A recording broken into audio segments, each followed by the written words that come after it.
Nothing crazy expensive in that if it needs. All right, we're going to call the meeting to order Like in the public hearing. and open the public hearing. The first public hearing on the proposed local law number 1 of 2026 regarding the PUD or PUDD proposed at 683 Saratoga Road.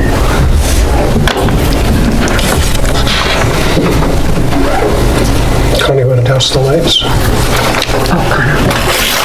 Sorry? Oh, the lights. Yeah, dim the lights.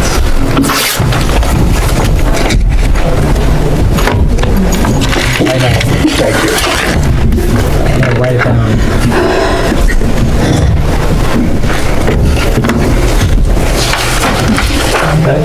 Good evening, Scott Lansing with National Engineering, representing 683 Saratoga Road LLC. We're here primarily this evening for public hearing, and also to request the board's consideration for approval of the PUD local law associated with the project. I think the board is quite familiar with the project. For the benefit of the public, I'll go through the background of the project and what we are proposing. Just for the public's knowledge, this is a planned unit development district. This is a multi-step process with the town. It's a four-step process with four large steps. We are at the third step in the process, where the first time proposal for that referral to the planning board, went to the planning board. We did have this reviewed by the planning board. Conceptually, they provided a recommendation back to the town board, which was a positive recommendation. And then we're here this evening for a public hearing, and then if all goes well, hopefully this board will consider approval of the local law for this project. So, and after this, we go back to the planning board for a detailed site plan review. That's where all the engineering, design, and everything of the project will be done. Again, hopefully that's very successful here this evening. So, as far as the existing conditions, we are located at 683 Saratoga Road. The overall parcel is 30.99 acres. So the red shaded area, that is the parcel. Zoom in a little bit. So you have Hilltop Drive right to the south. Waller Drive is pretty much right across the street. And then shooting out around that is towards the top of the page. Parcel is zoned RB1, Residential Business 1. There is an existing structure in the southeast corner that is 3,630 square foot two-story brick structure. There are also some ancillary buildings around the sides of that particular structure. As far as wetlands, we have done a wetland survey on the parcel. There are some DEC wetlands in the central portion of the project, and as you can see from the aerial photo, the parcel is primarily wooded. As far as what we are proposing, we're proposing a development on the front portion of the parcel. So this is a zoomed-in view. So of the roughly 31 acres, we're on roughly, I'd say, 5 or 6 acres in the front portion. The balance is proposed for preservation, which I'll get into in a little bit. The first part of the project is to retain the existing structure on the southeast corner that is a historic structure. So we are proposing to maintain that. The ancillary buildings around that structure are proposed to be demolished. We are proposing a mix of uses. The front two buildings, each one of these buildings are commercial retail apartment buildings. Each one of those buildings are 7,500 square feet each. They are proposed as three-story structures, where the first story would be 6,500 square feet of retail commercial space and 1,500 square feet of amenity space in each one of those buildings. So total would be about 13,000 of retail commercial and 3,000 square feet of amenity space. So that's the first floor of each one of those structures. Second and third floor of those structures are proposed to be apartments. Each building is proposed to have 15 apartments, so 30 apartments total combined across the two buildings. In the back portion of the parcel, we are proposing 7 condominium buildings. There are 10 units per building, also 3-story buildings. Footprints are roughly 5,100 square feet per building. It'd be a mix of 1- and 2-bedroom units. Each unit would have a garage, so there'd be 10 garages for each one of the buildings. So every unit would have an attached garage. They are proposed to be owner-occupied, so they are targeted towards young professionals, retirees, empty nesters, and seniors. The applicants see the condominium as kind of a mid-price point option for residents in the town of Wilton, and that apartments are obviously not an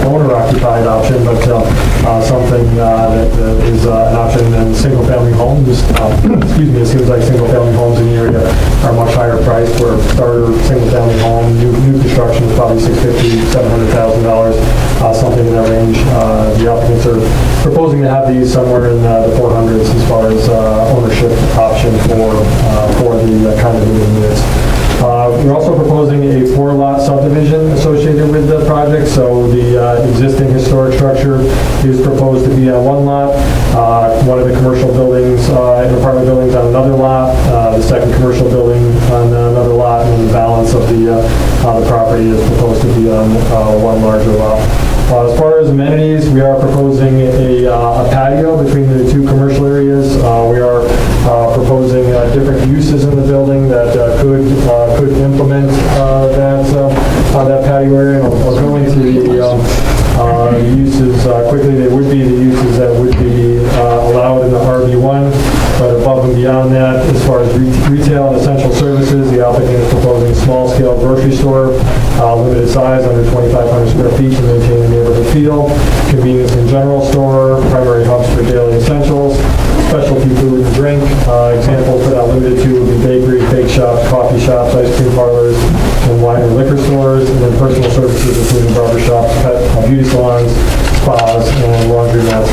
As far as dining and social hubs, they are proposing local restaurants and cafes, bar and tavern, bed and breakfast, and as far as professional and creative offices, proposing boutique professional offices, for example, but not limited to real estate agencies, law firms, insurance offices, and accounting services, and medical and dental clinics, healthcare providers, veterinary offices, not including animal boarding, included to serve local residents, as well as artistic workshops, art galleries, antique shops, and studios for craftsmen and artists. And that's obviously uses above and beyond the RB1 uses that are permitted in the zone. Also, as a part of the application, we are proposing sidewalks, crosswalks, and trails.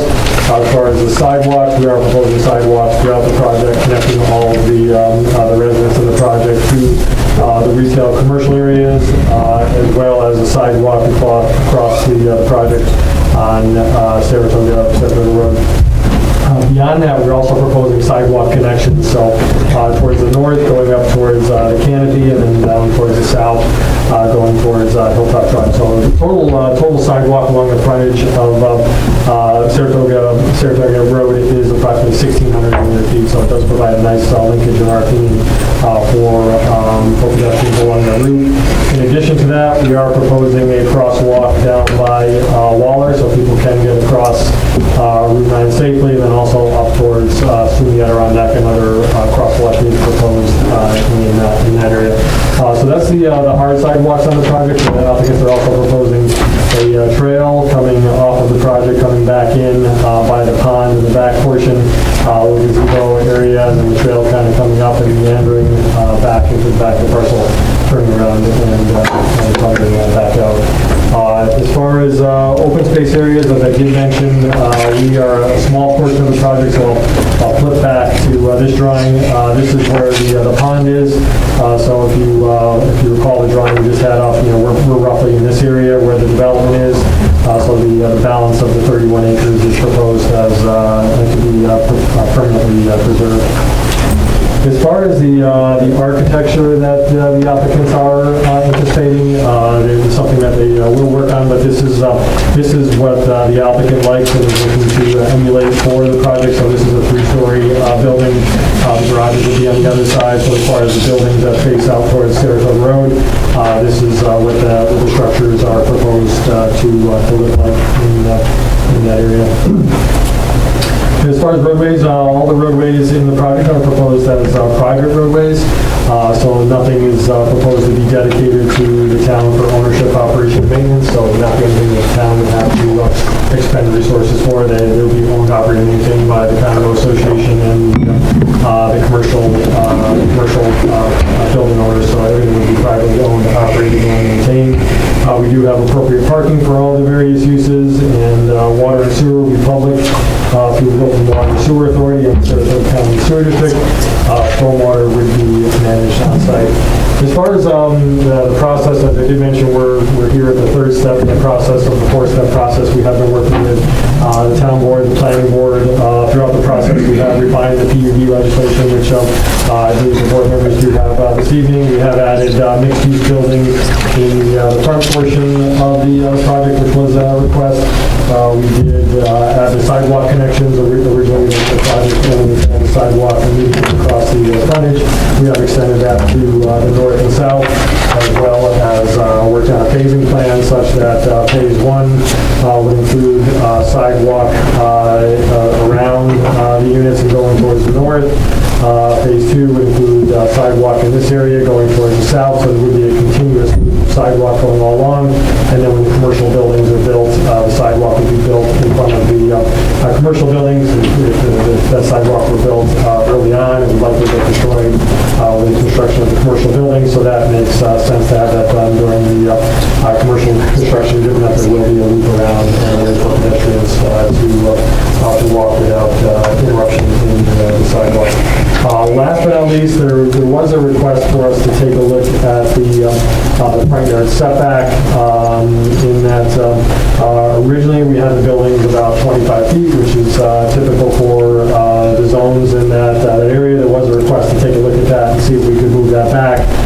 So this is moved back, so it went from 25 feet to 42 feet.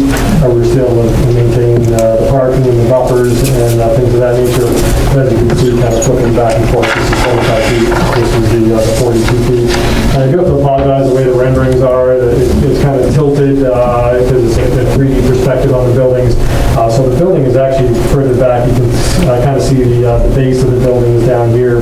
The way the rendering is, it kind of tips a bit. So it's actually further than what it even looks like in the drawing. And I'll go to a black and white. So this is at 25 feet.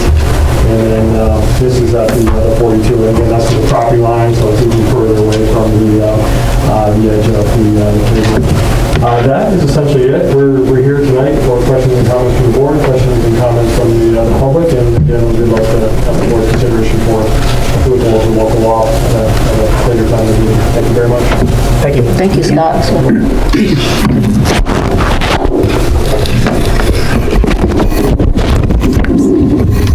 And are there anybody signed up for the public hearing on this project? No. I didn't sign up, but I do have a question. Please, go ahead, Steve. Can you come up to the microphone, because otherwise it won't get recorded. Name and address.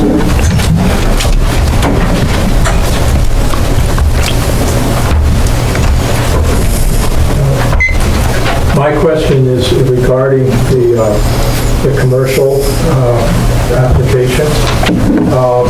Most of the commercial on the ground floor and apartments above, we look through our neighbors to the south, great number of them are vacant, and the issue being fit-up is the expense that most small businesses have. Will there be some sort of fund or bond to allow fit-up costs to be incorporated into the retail space?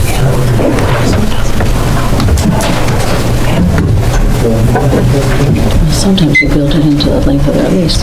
As far as the space, we are looking at about 13,000 square feet total of commercial space between the two buildings. It has been divided up into we build these smaller tenant spaces. With that, we're hoping to target more neighborhood-type businesses. As far as the volume of space versus other vacant space in the area, we think this is a relatively small amount of commercial space compared to the rest of the corridor. The applicants are confident that they can lease this space. And with the help of the residents in the condominiums, the residents in the apartments, we feel that will help make this that commercial space successful. As far as fit-ups, I can't really comment on that, other than I know many landlords, they work with tenants to work with them on the fit-up to amortize the cost of the fit-up into the lease term or provide some allowances. Don't really have details on that, but it would really be more of a case-by-case, tenant-by-tenant basis on how that might work.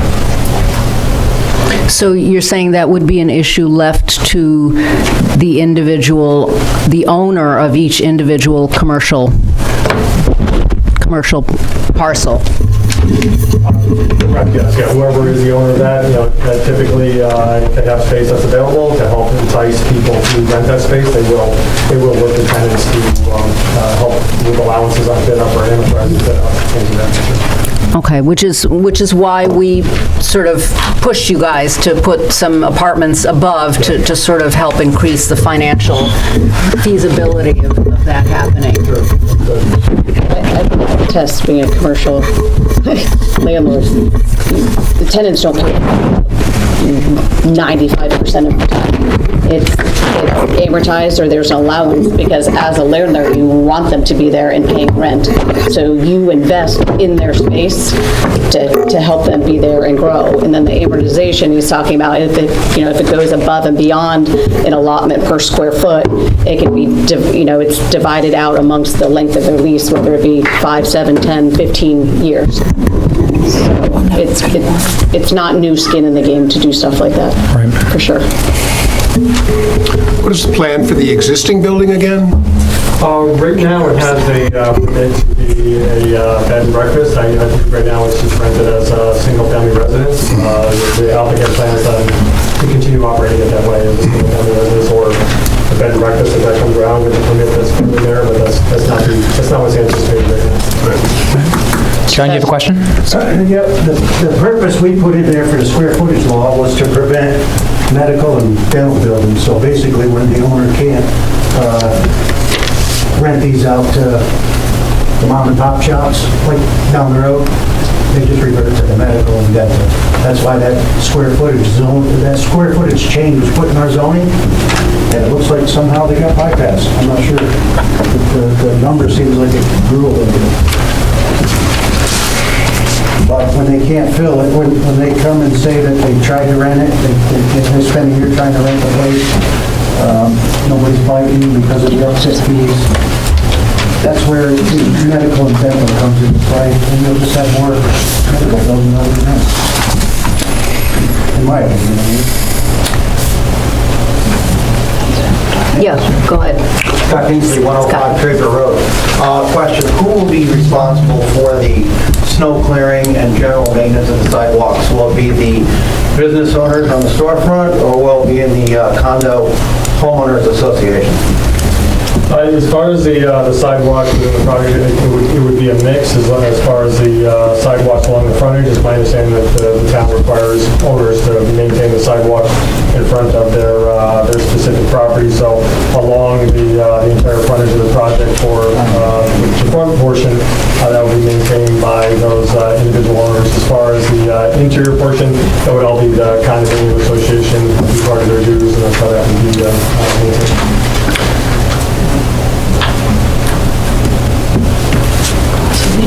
Okay. I think that one of the questions or that I'd like to discuss, that our acceptance of this PUDD is conditional upon a couple of additional items. And one would be to place in the PUDD language itself. We do that later. During the public hearing, we don't have it. No? Okay. We do it down here. Okay, never mind. Sorry, I've been corrected on procedural issues. Could I just follow up on John's comment? I'm wondering if, what is the square footage allotment that he's describing that clause, yeah, that exists to prevent a certain square footage that would be taken advantage of by dental and medical? That was probably in the Hamlet zone, though, right? Yeah. It was in the Hamlet, but it's still. Oh, but does it only, so it only applies to those zones of which this is not? Correct. It's in the Hamlet zone. Okay, got it. Which is reduced down to the PUD levels now. The Hamlet zone is down there. Can we reduce that down to the same levels as the rest of town? You mean the density? Yes, it's 8 units per acre, it's the same density. So it's the same density, so I would say the same rules should have applied, but that must be one of the loopholes we missed.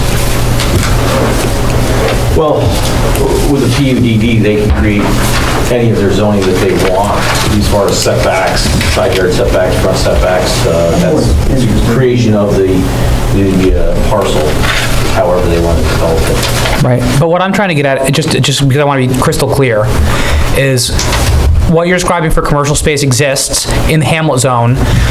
Hypothetically, a PUDD would be able to go around that anyway, but it doesn't have to here because the clause described does not apply to this zone.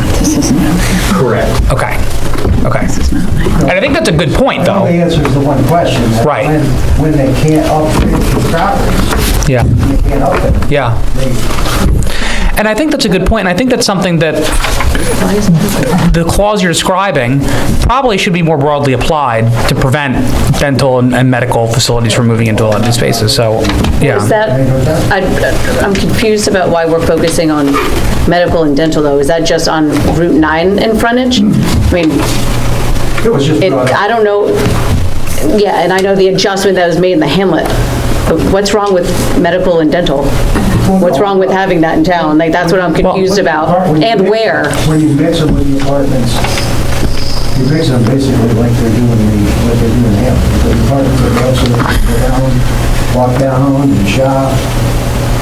They got the sidewalks in place just like the Hamlet.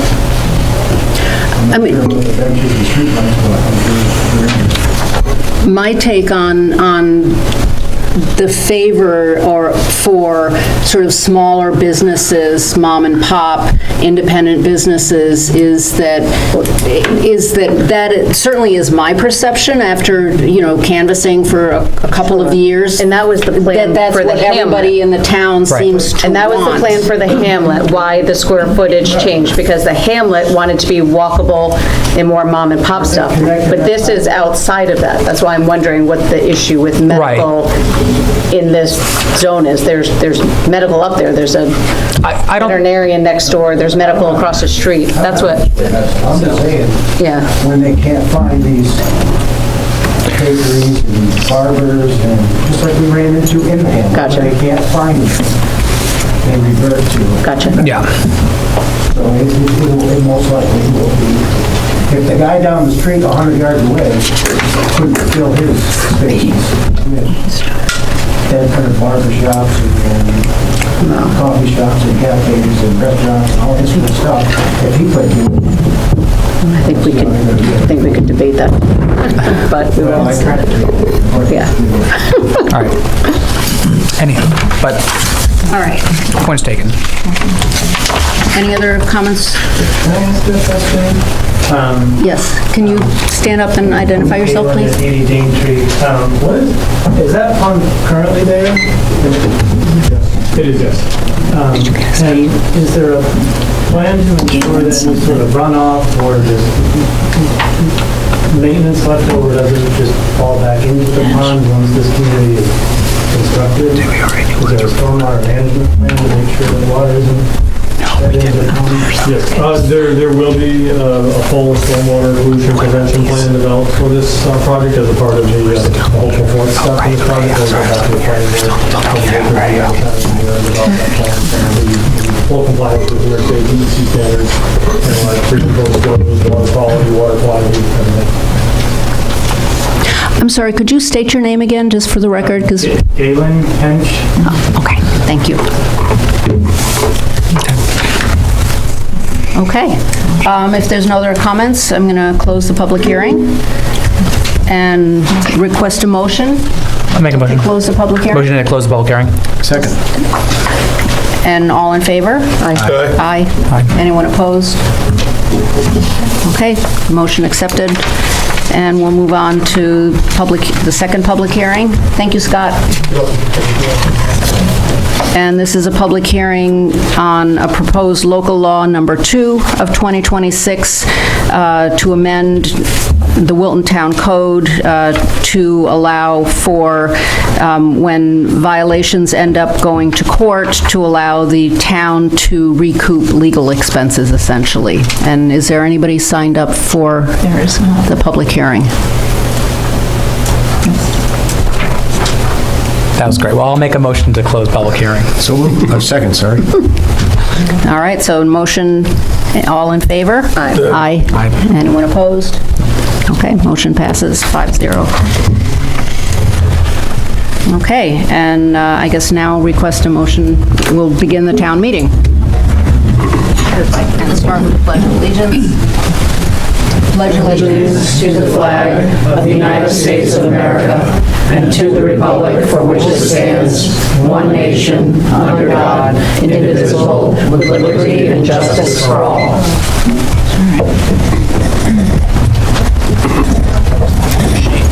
Roll call, Sue?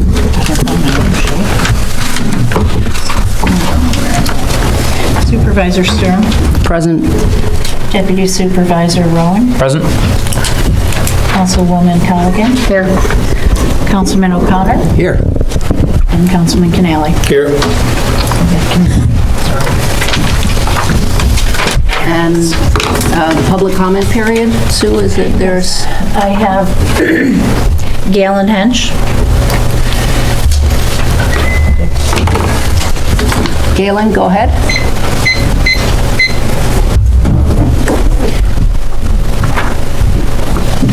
Hit the My name is lights. Galen. I live at 80 Daintree. Oh, can you please speak right into the microphone, because the whole recording process isn't so good unless you do that. Yep, so my name is Galen. I live at 80 Daintree with my wife, Misha DeAndre. Maybe some of you know her grandfather, Robert DeAndre, was a long-time member of the Saratoga community. So I married into trouble, so I left there. But I'm here primarily just to voice, I guess, a concern just about environmental sustainability, land conservation, and protection of essential ecosystems in Wilton. And I wrote a much longer statement than I had 3 minutes for. So what I want to just kind of cut to the chase on is just our personal experience building a new home in the town of Wilton. I'm privileged to live in a community built by Peter Belmonte. It's a wonderful home. It's a wonderful neighborhood. And just very concerned about the immediate vector that these new developments pose to introducing noxious, non-native, invasive plants and the many chemicals, insecticides, the noise necessary to maintain them.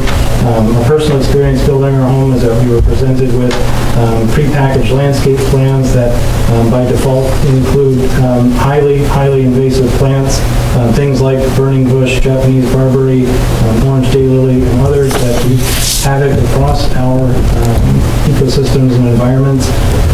And have, in my letter, just proposed a handful of suggestions to the board for actions that we could consider taking either unilaterally or with help from the broader Saratoga County, possibly the state of New York, and certainly other nonprofits throughout. Among the chief recommendations is just moving immediately to ban the sale of known noxious invasive plants like burning bush and others, working to remove invasive plants from town-owned properties and parks to limit their further harm that they can cause to our environments. Partnering with groups like Wilton Wildlife Park to find ways of recognizing local town members and citizens for their efforts in promoting native gardens in their own backyards. Hopefully a way to inspire other people to do it. And then also looking to require new builders and new developers to include native plant packages among their other suggestions, and possibly even going so far as to prevent the planting of non-native plants altogether on new developments, just to ensure that they don't take over spaces that are intended to be conserved long-term. So certainly other suggestions that I can offer. I'd be happy to submit my longer statements to the minutes, but thank you very much.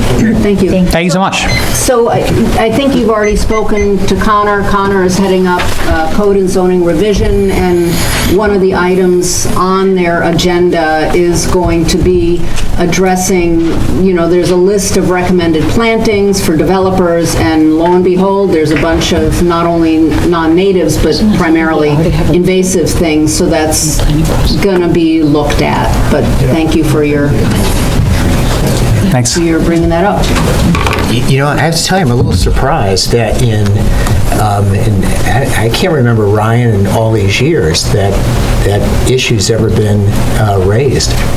And I'm glad you did. In our code, we do have a list of tree species that are for stuff, so Yeah. we don't get into,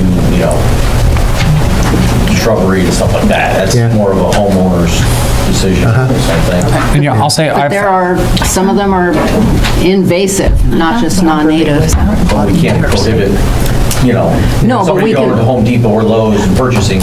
Right, but we can certainly change what's in our own code that makes suggestions to be, more in keeping with kind of contemporary thinking about. I've had a couple of people email me about this as well. Yeah, Yeah. good. This for new development, for new build? I mean, we're not going around policing houses that have been here since the No.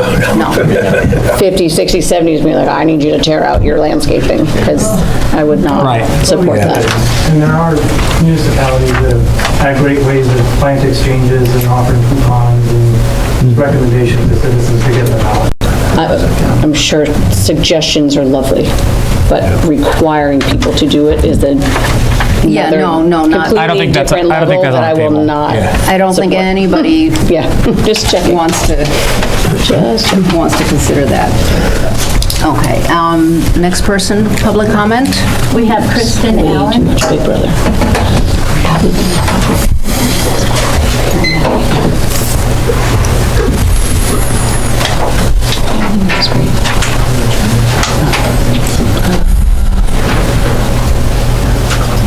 Good evening. My name is Kristen Allen, and I live at 714 Wilton Gansford Road. For the record, I've previously addressed this matter found in the November 6, 2025 Town Board meeting minutes outlining years of unresolved code violations at 716 Wilton Gansford Road. Tonight, I am here because despite a formal Town Board motion on March 5th to initiate Supreme Court action, a case has still not been filed. At this stage, the issue is not awareness, information, or authority, it's execution. This matter has already experienced multiple procedural failures involving town attorneys, including 2 dismissed town court cases due to incorrect code citations and another due to attorney non-appearance. These breakdowns have already cost time, taxpayer-funded resources, and meaningful progress, and yet despite those outcomes and despite the involvement of multiple town attorneys, including at the partner level, this matter has once again stalled at the point of initiation. For nearly a year, I have been told by town officials that next steps are dependent on the town attorney.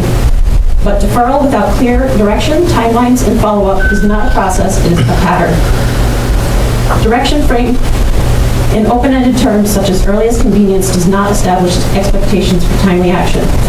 I was recently informed that the anticipated timeline for filing may extend an additional 2 weeks. Given the board's prior action and the history of this matter, that extension is not consistent with the urgency this situation warrants. Court timelines may be outside the town's control, but initiation is not. It is the basic first step, not complex litigation strategy, and delaying it under that premise is difficult to justify where the violations are already clearly established. The filed case and assigned index number and timely service are the actions that signal this matter is actually moving forward. 4 weeks from a well-documented and board-approved motion is a reasonable timeframe for that to occur, and it is not. This is especially concerning given that I previously endured over a year of daily sewage odors from this property, conditions that only stopped after work not sanctioned by the town was performed and described as a temporary fix expected to fail. Residents like me should not have to prompt movement at every stage of code enforcement, especially in matters involving septic failure and sustained runoff conditions that have affected my property daily for the last 3 years. Yet that's exactly what I've had to do. At this point, what is most concerning is not just this delay, but the normalization of delay from town council while impacts of the situation continue to fall on the affected property owner. The pattern of procedural failures, which again includes a town attorney failing to appear in court, as well as years of code violations with no consequence, are unacceptable. This pattern creates a precedent for inaction at the expense of residents. Accountability means more than passing a motion. It means ensuring that action follows promptly and without requiring continued intervention from affected residents, particularly when the primary obstacle is no longer the violation itself, but the failure of town council to carry board-authorized enforcement forward through initiation. Thank you. Thank you. Thank you, Kristen. That's it. Thank you.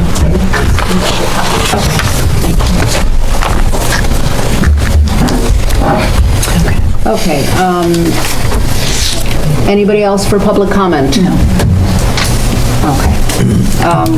We'll move on to the approval of pending minutes. I'll make a motion to approve the pending minutes.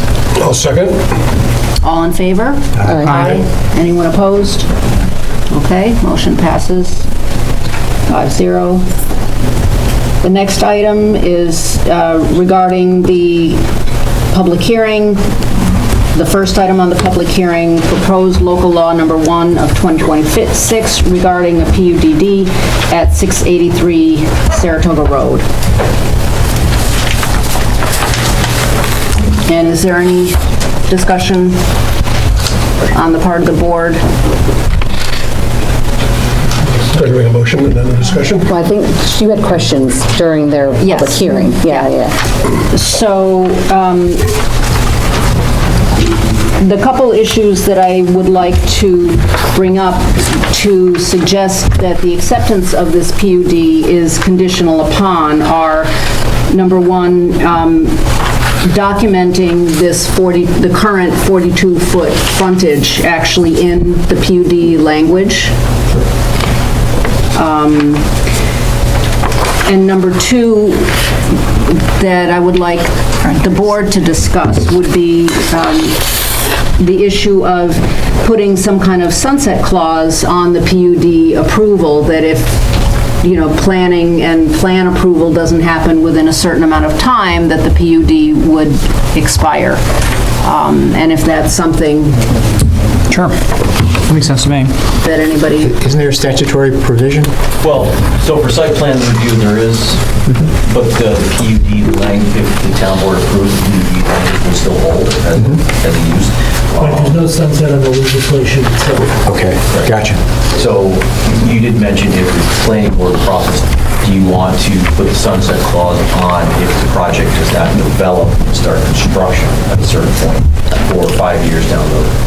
Upon final approval. Yes, after final approval. Can we do that? You can put in, Yeah, but I think that's different than what the supervisor has in mind. I don't have an opinion on this, but I think what you had in mind was if the legislation, the planning development district legislation is approved, it must be in existence within X amount of time after that, or that zoning amendment would lapse.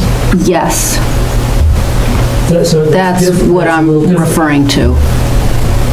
Would they start construction if? It depends what you say in the legislation, except that once the Right, what construction this- is commenced, you can't then yank it out. Correct, that's. But I think that the distinction, I don't have an opinion on this, if I had a recommendation, I would certainly make it, is whether the clock starts from adoption of the zoning amendment, which is what a planning and development district is, it's a zoning amendment, or upon site plan approval, which I think what you mentioned.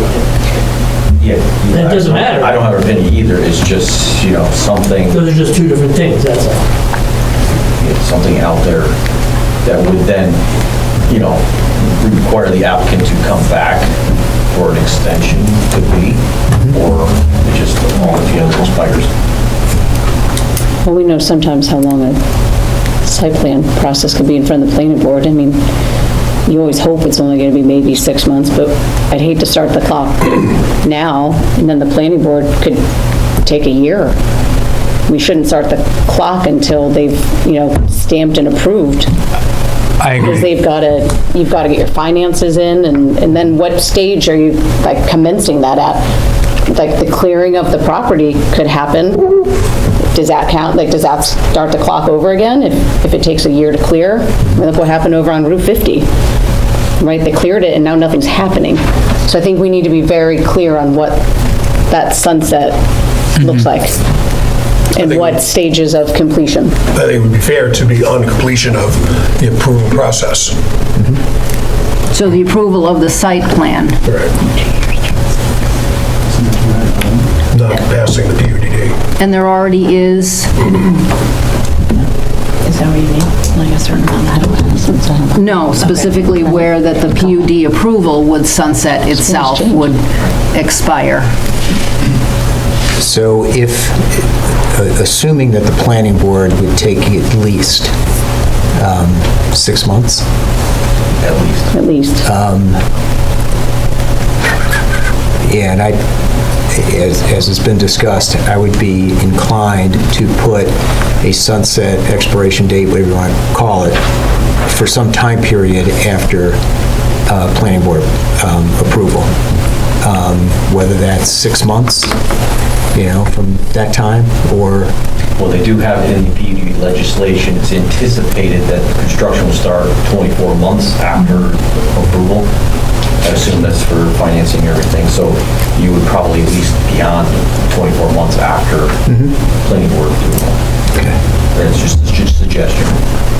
And just to make sure you're making a fully informed decision, understand that, and again, I have no opinion on this, or I would share if I did, but if you do it, if you structure the expiration as you're describing, then if for any reason, I don't know what the reason could be, there could be a number of reasons, if for any reason the applicant never achieves site plan approval, then the zoning amendment stays in place forever. That's why I'm mentioning it. I mean, could there be a subclause where if this project doesn't get a planning board approval, then it expires in a certain amount of time? That's one of the things that's, I think you're It would go back to original zoning. That's exactly what I think you're contemplating, is where to draw that line, so to speak. And typically, there's two ways you can deal with the expiration. One is reverts to the zoning at the time of plan unit development district creation, or if it doesn't happen by whatever day you pick, it becomes zoned A, B, or, you pick something. I think we also need to determine if we set a sunset clause and they're not anticipating starting for 24 months, what is the sunset? Like they have 5 years to start the project, or they have 5 years to complete the project? Important distinction. That's quick to move on a project this big. I mean, hopefully it moves right along, but in the next few years, I mean, you have an economy to contend with and interest rates and all that kind of stuff. Are we talking that they need to start the project by then, or are we setting the sunset for completion? Yeah, so let's take I do have a legal opinion on that issue. Okay.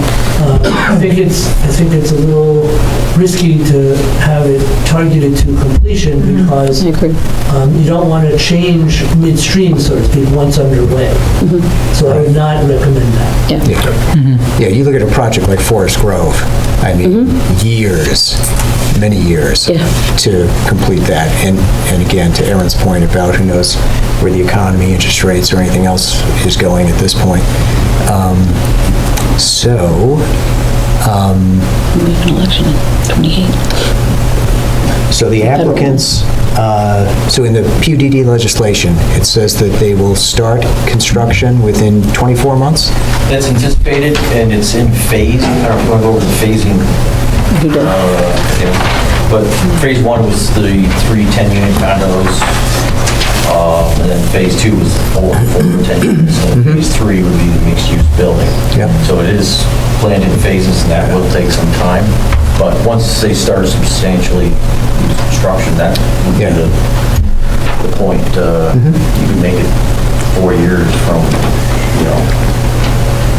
that would be any time. For phase 1 to begin. Correct. Do you then put a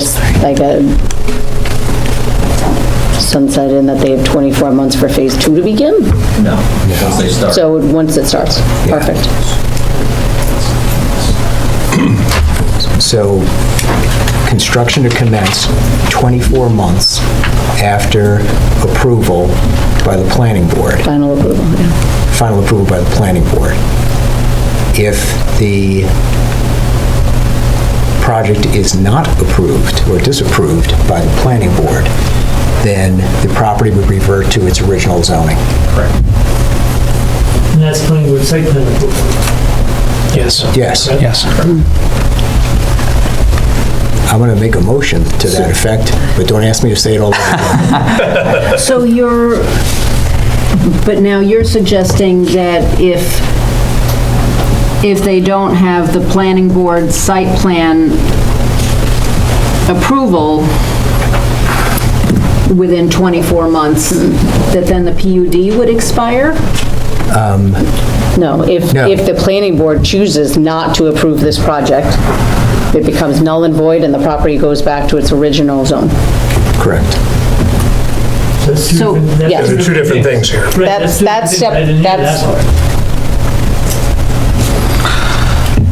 that was step one. Step two was 24 months. I think the 24 months is getting us. If approved. 24 months, if approved, from the site plan final approval, 24 months would be the start of Correct. the clock, Start of construction. the start of construction. Yeah. but that's already written in that the site plan approval basically will expire if construction doesn't begin within 24 months.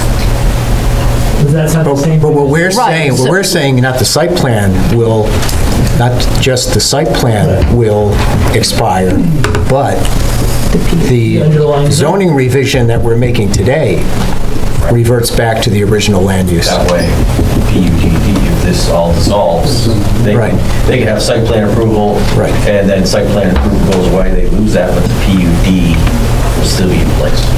So that would be, or if the planning board so chooses to not go through the process, then PUD will still be in place, which then I don't know. Yeah. But I thought, Ray, you were envisioning that after a certain amount of time, if the site plan approval hasn't happened, then the zoning is Yes. gone.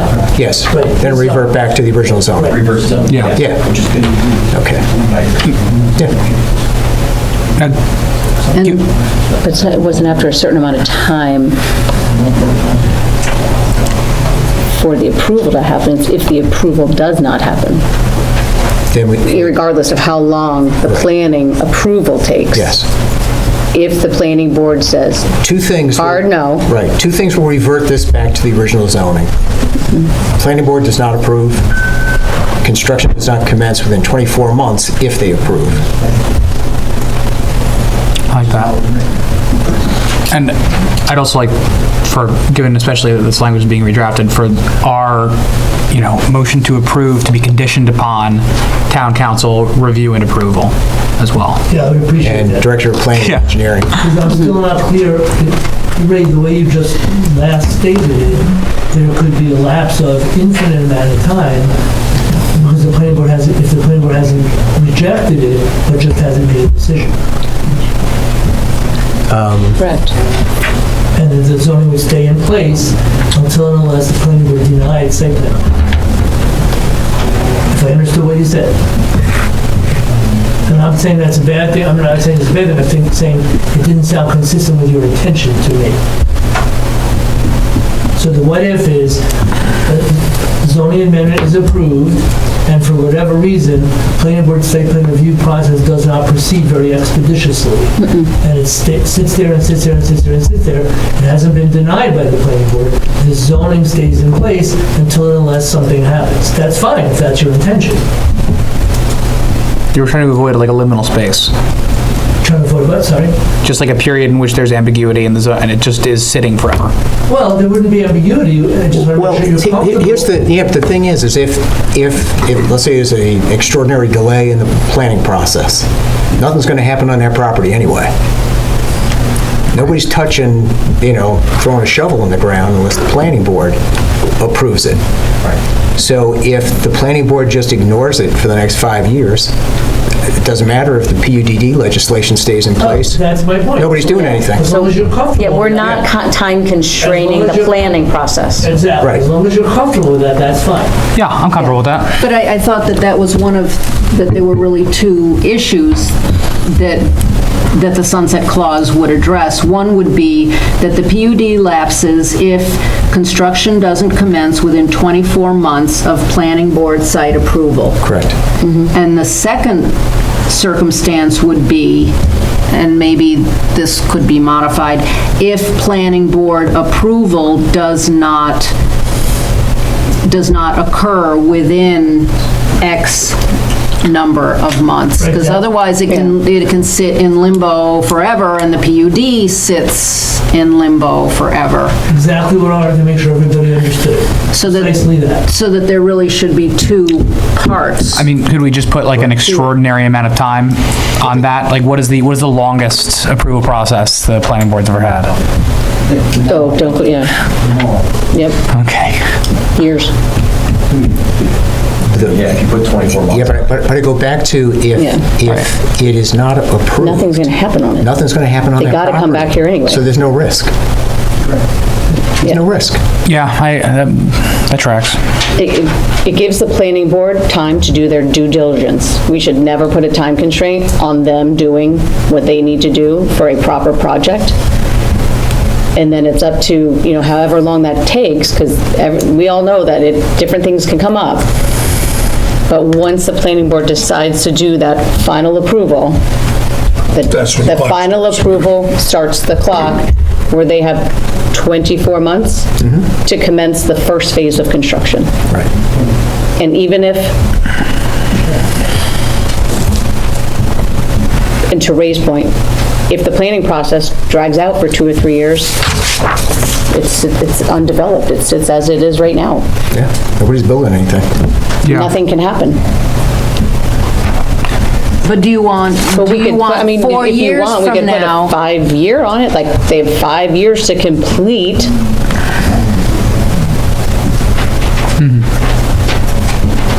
Again, that puts a time constraint on the planning process, and I don't think that's proper. I agree. I don't think we should put a time constraint in the planning process, especially with consideration to your point, which is like there really is no risk. Yeah. So I feel comfortable moving forward with that in mind. If the applicant wants to do anything with the property, they would have to come back to the town board. Yeah. Right. Make a modification. Yeah. Yeah, like if all of a sudden they were like, changed our mind. All right, so. And we can put, it can't be transferred to another developer, correct? I don't think that would be appropriate. Can we do that? No? Okay. That's limiting ownership. It goes with the property. I don't see that that's appropriate. Okay. Okay. So the second item of acceptance of the PUD is that the PUD would lapse if construction does not commence within 24 months of planning board site plan approval. Final approval. Correct. You're calling that the second one. What's the first one? The first one was placing the 42-foot setback actually in the list. Yeah, sorry.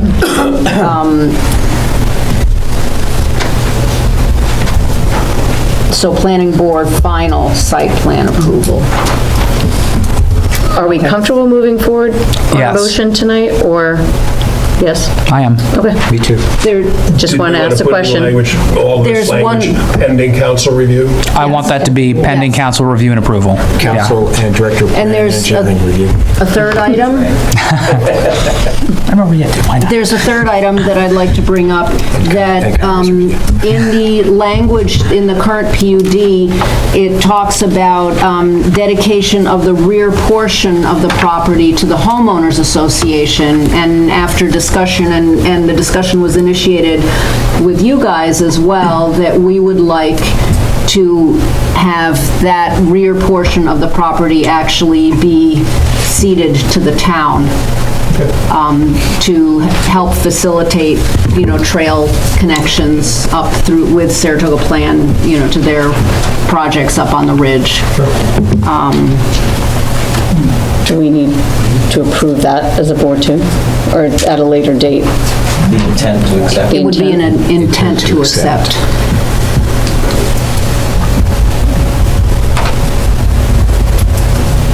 So we would have to work on drawing a line delineation between wherever to set that up, changing the acreage. Would that be something we would return to this board, similar to cluster subdivision? Okay. Yeah. And then the final item would be pending approval, town council review and approval of these. And town planning board. Yes. Yes, sorry. So pending approval and Maria, you review wanna and crack at approval this too? of town council Yeah, put all Maria in there. and town engineer. slash planner. Okay. So, having said all that. Okay. Right, go ahead. So, I'll make, first motion is to approve the plan unit development under 2 additional conditions. One is that upon final approval of the planning board, if achieved, the applicant would have up to 24 months in order to start phase 1 of the project. You want to phrase that as substantial commencement of construction. Substantial commencement of construction. Thank you. Secondly, if the planning board should deny approval, that the subject property would revert back to its original zoning, therefore nullifying the plan unit development district.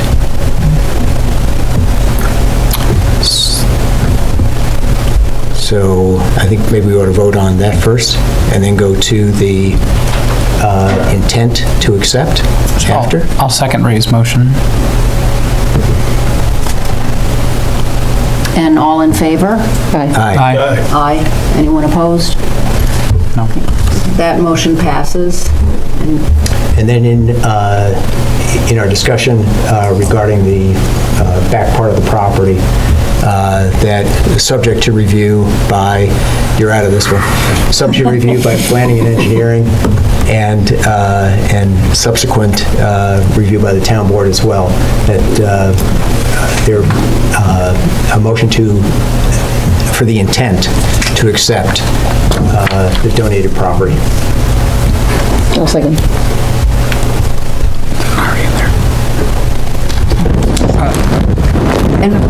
And placing was the 42-foot setback. That's another motion. A third motion. Okay. I will make that motion that we... Well, I'll second Ray's motion first. Okay, all in favor? Aye. Aye. Anyone opposed? Did you get it? No. Aaron got that motion. All right, great. Seconded. Okay. All right. And 42 Too far. foot requesting a motion to, Document the 42-foot setback for the commercial buildings. Second. all in favor? Aye. Anyone opposed? All right, that motion passes 5-0. Thank you, everyone. You did not Gymnastics. to turn into gymnastics. Overall, council review and set the motion. So we need to make a motion. It's in. Okay. And each part of this is dependent on town council and town engineer / planner review and approval of the PUD. And also, as a side note, today we received a letter from the Town of Greenfield Planning Board noticing that they have received and reviewed the public notice hearing for tonight regarding the proposed project at 683 Saratoga Road for a planned development district to allow construction of 2 3-story mixed-use buildings along Saratoga Road, 7 10-unit condominium buildings behind the proposed mixed-use buildings. After initial review during our March 31st Planning Board meeting, the board determined that there appears to be no planning or intermunicipal concerns from the Town of Greenfield.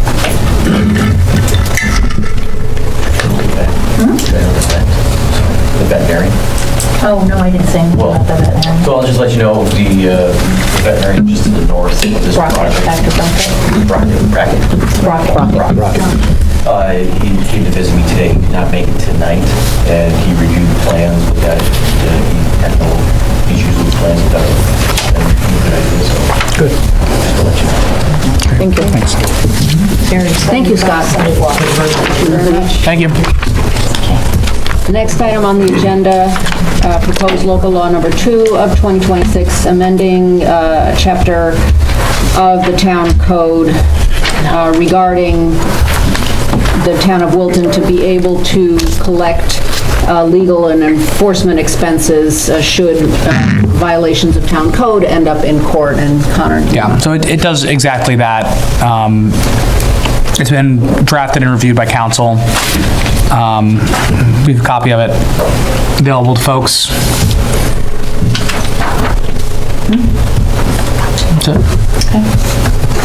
Okay, and request a motion to approve local law number 2, 2026, amending Chapter 43-17 of the Wilton Town Code to provide for the collection of enforcement expenses as a result of violation of the town code. Can I comment real quick? Just want to make sure everybody on the town board understands that we strongly support this. We were asked to prepare it. We did prepare it. We worked with the deputy supervisor in doing so. We strongly support it. It's no guarantee that it's in a local law. This is still entirely up to the court. Right. But this helps us seek it and helps us get it at least sometimes. Yeah. I'll make a motion to approve. I'll second. All in favor? Aye. Aye. Anyone opposed? Any abstentions? No. Okay, motion passes 5-0. The next item on the agenda requires a motion regarding the Klepetar Conservation Easement. This was discussed at the last town board meeting and also mentioned by Saratoga Plan when they were here the month prior, that the motion is for payment that Wilton will provide payment to Saratoga Plan for the conservation of these 444 acres with full reimbursement of this payment by Saratoga County from money set aside from a 2021 Saratoga County Farmland and Open Space Preservation Grant. So this has no ultimate impact on the town budget. I'll make a motion to approve that pass-through payment. Second. And all in favor? Aye. Aye. Any opposed? Any abstentions? Okay, motion passes 5-0. We have eponymous Klepetar right there in the back. Thank you, Joanne.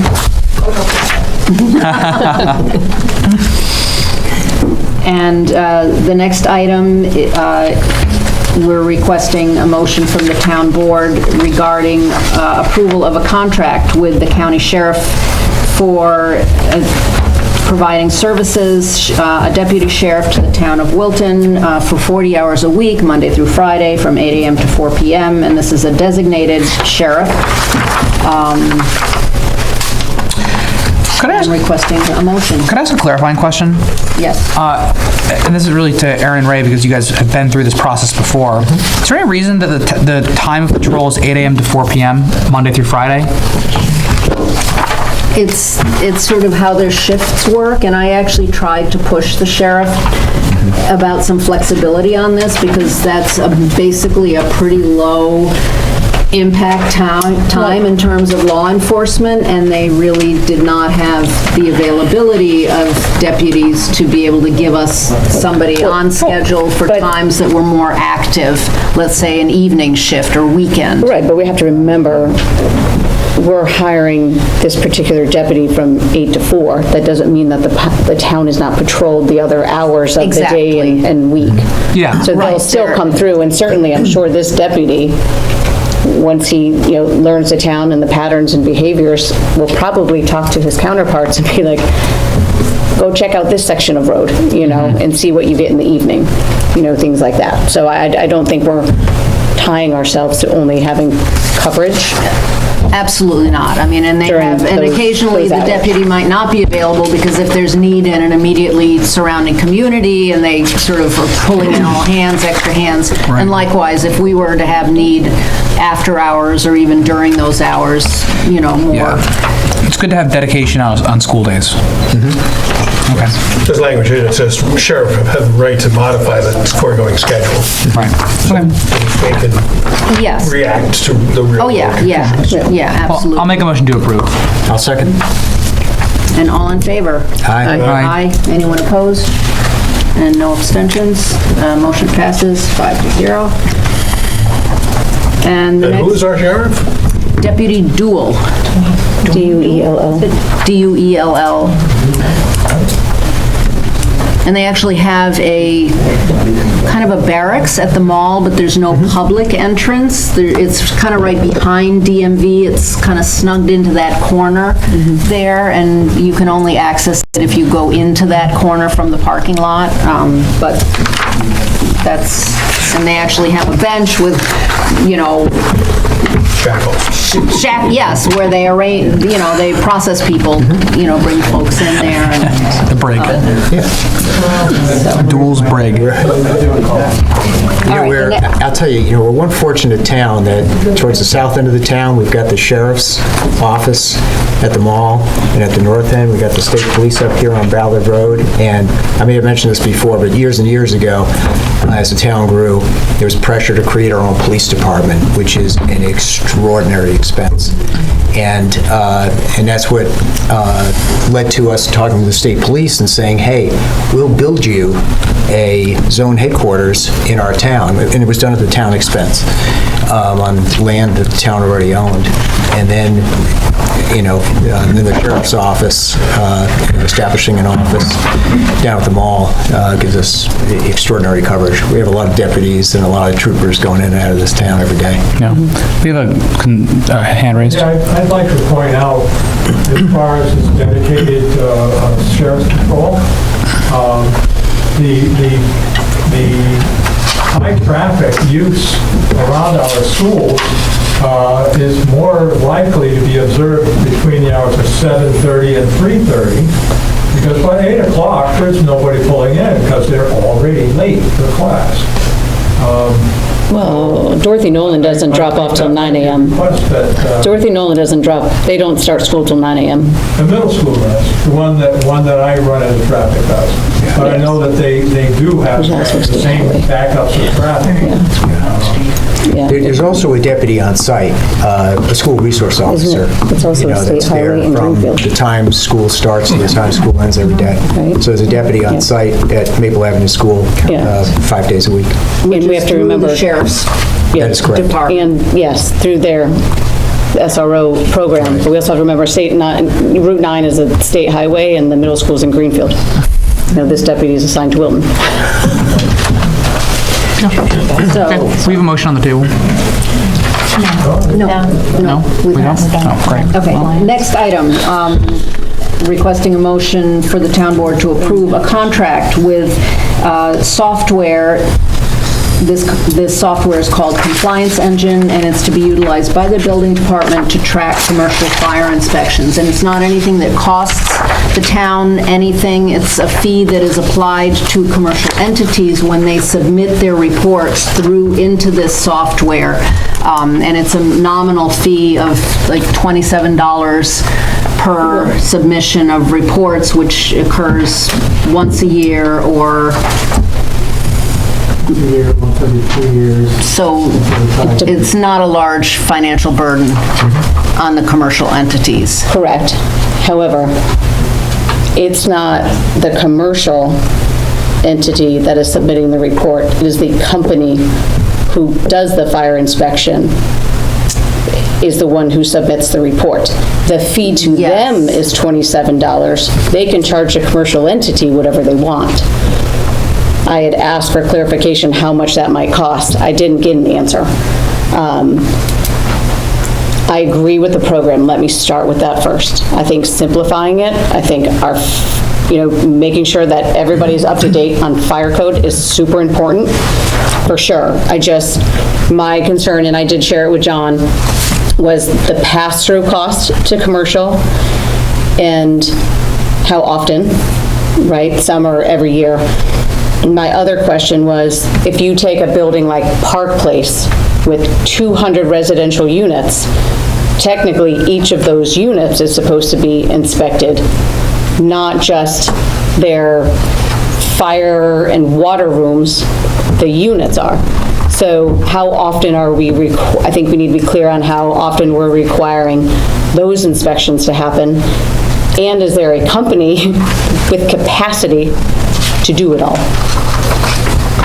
I agree with the compliance engine. I just think we have to be super patient through the process of it and get these guys time to get it all underway as well, and just be patient as commercial entities are figuring this out within their fire inspections. Yeah. But yes, we are all aware that there is not enough there are too many violations out there, and for the safety of everyone, I completely agree with this. I just think we have to have a little bit of patience while it all kind of goes underway for John's department and for our residents, our commercial residents. 100%. And I mean, I would hope, to your first point, which I think is a good one, that there would be enough learnings from other towns, local towns that have adopted this software, I wish there are many, that, we could get answers to those questions and see what. Well, I talked to, so the city of Saratoga, if they, let's say Adirondack Trust Bank. Okay. Happened to get a notification that they were 30 days past due, but they weren't. They have to go to the inspector to say, hey, you guys didn't submit our paperwork, and they're like, oh shoot, yeah, no, we didn't, and then get it to the city. So that's where I'm saying, let's give a little bit of patience while the inspection companies are also grabbing this new volume of traffic. Yeah. I just happened to talk to somebody in my house that had that happen. I could use an example, because I was trying to find out more about compliance engine, and it is used more and more places, and again. And multiple towns, I agree with even it. in Saratoga County, are using it. I agree with it. We just need, yes, to And it will make have a things little much more understanding. streamlined. Right. Figures it out, yeah, definitely. For our inspectors. I could not agree more. Okay. I'm requesting a motion. I'll make a patient motion. Patient second here. And all in favor? Aye. Anyone opposed? Any abstentions? Okay, motion passes 0. The next item, requesting a motion to approve the resignation of Glenn Allen from the Board of Assessment Review. I'll make the motion. I'll second that. With gratitude for Mr. Allen's service. And all in favor? Aye. Aye. Anyone opposed? Okay, motion passes 5-0. The next item is similar, requesting a motion for the town board to approve the resignation of Jay Reifenberry from the Zoning Board of Appeals. And Jay has been a valued member of the board, but he has a lot of outside speaking engagements and travel, and felt that he I'll make that, couldn't give adequate time. I'll make that motion and thank him for his service. Second. And all in favor? Aye. Aye. Anyone opposed? Motion passes. The next item is regarding the Zoning Board of Appeals. With Jay Reifenberry's resignation, there's now an open member position on the Zoning Board of Appeals, and we have 2 alternates on the Zoning Board of Appeals. And I'm making a motion that alternate Keith Kaplan move up into the regular Zoning Board of Appeals position. And I'm suggesting this, and even though he's only been serving as an alternate for 1 to 2 months, and Kelsey Mannix has been serving since last May, but Keith Kaplan has 14 years of experience on zoning board in Saratoga Springs, and brings a tremendous amount of that experience to this position. So I'm going around the usual length of time of service. I'll second the motion. And all in favor? Aye. Aye. Anyone opposed? And 1 abstention? Okay. And just one point of information, term, this will be 1 year. 1 year. Sorry, no, it's a 7-year term. So, No, it is yes. not. He will fill Jay Reifenberry's Sorry. expired term. Sorry, yes. How many years? I'm not sure what Jay has left. Yeah. So he's filling out a term. Right, sorry about that, yes. Someone more than 1 year, less than 7. I will correct that in minutes. I mean, just for the record, we are fortunate that we have 2 very strong candidates to, fill that role. I interviewed Kelsey last year and was very impressed with her acumen, her knowledge of the town, and that sort of thing. So my guess is there will be a future role for her as well. Absolutely. All right, the next item is requesting a resolution of support for a bill introduced to the Assembly by Assemblywoman Warner. This is regarding the application of unpaid water bills from Wilton Water and Sewer Authority to apply them as a tax levy to the town and county taxes. There's currently an apartment complex owner who is over $60,000 in arrear of his water taxes. And the Water Authority explained that normally if it's a single residence, they can say, gee, if you can't pay your bill by such and such a date, we're going to be forced to turn off your water, but you can't do that to people living in an apartment building who are not at fault if the apartment owner is not paying their bills. So they've instituted a lawsuit to try and recoup their losses and are instituting this as well. This is not legislation that's been passed yet. Carrie Warner has introduced the legislation, and it has to go to legislation because this is a public utility, so the state legislature has to pass this law to then allow this particular utility to forward their arrears onto the town tax roll. Not to be picky, but it's technically a public benefit corporation as opposed to a public utility. But the principle is exactly what you said.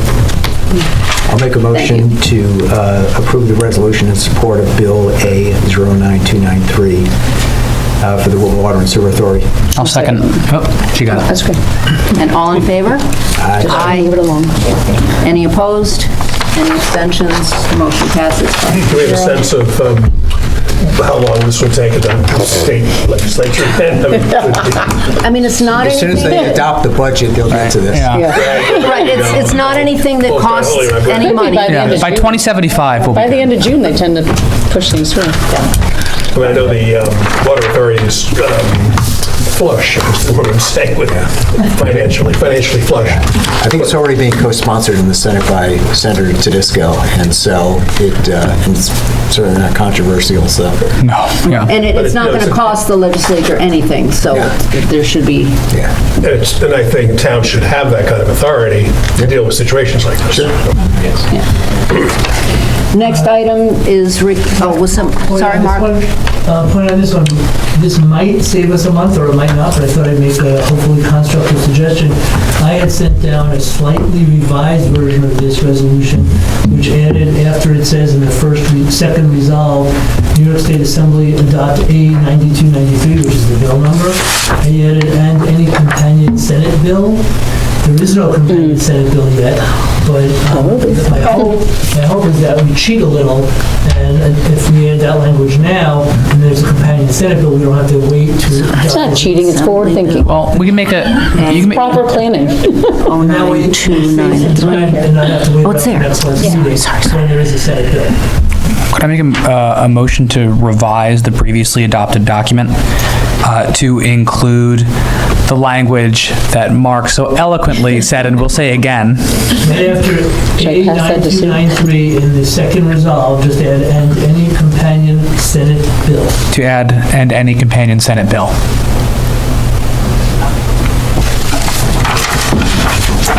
Good idea. Great. Thanks, Mark. I just need a second. I'll second that revision. And all in favor? Aye. Aye. Anyone opposed?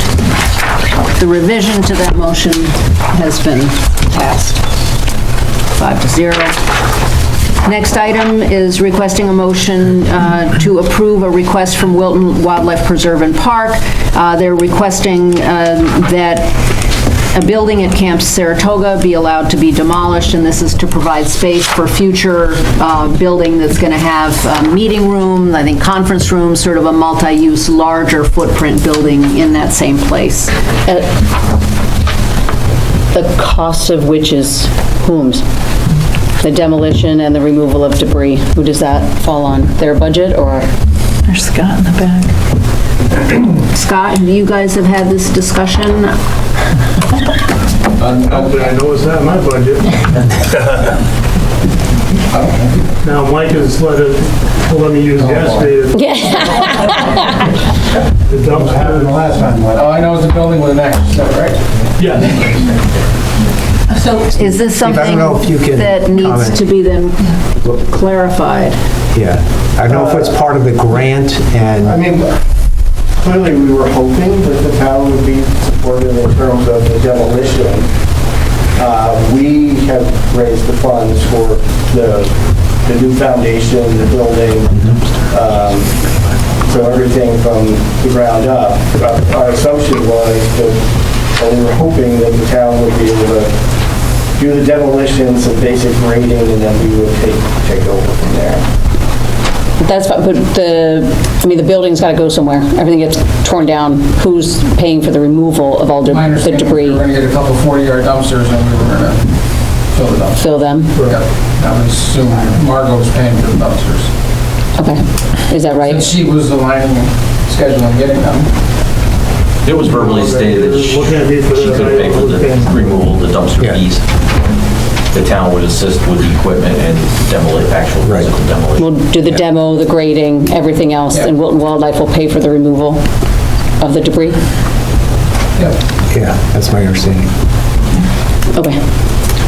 Do we, So can we you need describe to- which building this is? It's the old exhibit, it's the old winter lodge that we are converting. Sorry. It's the old winter lodge. The project as it was originally conceived was to convert the health lodge to a welcome cabin, which is done. Second phase was to convert the winter lodge to an exhibit hall. So we'll have the old scouting, the scouting museum, natural history, and now it will have a multi-purpose room. We met with Ray and Ryan and Scott. We talked about pretty much consolidating all our operations into one significantly larger building, and that is what we've been planning on at this point. And there's even been some discussion of whether we move our offices from one side of the railroad tracks to the other. So we're following through with all of those plans. And it escapes me whether we've budgeted for demolition, everything, like I said, from the ground up, we haven't budgeted for it. We're getting quotes and all of that work. And we're looking at a prefab building consistent, with the look and feel of Camp Saratoga. It'll just be significantly larger than what's there and will meet most of our needs. That's great. So I'm going to clarify that motion, that we're asking a motion from the town board to approve the demolition at Camp Saratoga of the old Winter Lodge building, demolition to be done by Town of Wilton employees, and that the Wilton Wildlife Preserve and Park will provide the dumpsters and pay for the removal of the debris. And grading. And they will do the demolition and grading afterwards. I don't have a sense of what that costs. And I don't want to approve something not knowing what it costs. We're not paying $1,200 a ton. Very That's the specific. removal of the debris. I mean, I would feel a lot more comfortable if there was just a very clear plan. Well, there should be on a dumpster will drop it off. That's a number, good dumpster. Yeah, but So I think for the town Connor's of Wilton- asking for about the the town of Wilton, actual like, what's that actually going to demolition cost us? work itself. Scott, Ryan, can you? Wage and use of right, materials, exactly, yeah. Okay. Time, I mean, I just don't have a sense. Are we talking about the highway department doing the demolition? Yeah, I thought we were, No. Okay. Okay. they're paying for the dumpster. Yeah. We're taking no more than $5,000 for the 2 dumpsters and weight. Yeah, and it's just highways, Okay. highways equipment. Great. Probably a week. And if you're comfortable with that, yeah, awesome. Shoulders isn't. So- Could this be crafted into something of a budget or something of a plan? When we talk about doing this project, other projects. I don't feel comfortable with committing the town to an unknown event that can happen during this project. So is there time to just have a little tete-a-tete and figure out who's doing what and, what is the overall plan? It doesn't have to be, buttoned down to the minutia, but just something overall that says, this is our responsibility, this is WWP responsibility. Well, and I think to something that, Connor had alluded to, is we're pulling highway staff off their duties to perform the work, which I think is wonderful that we have the partnership, but it does come at a cost. Yep. So how about between now and next town board meeting, we craft a simple budget line item, how much is it going to cost to tear the thing down? Where does the highway department's responsibility end and the Wilton Wildlife Preserve and Parks responsibility begin? And probably do it in a one-pager. We have that, and we have that for the Wilton cabin, in-kind services that were provided by the town, what Wilton Wildlife is paying. We have our estimates right now. They are preliminary estimates. We're going through and getting quotes to refine those. Sure. But we have that budget. We have all of the items of work that we're doing in the building, and our assumptions. And even if you folks want to see it beforehand.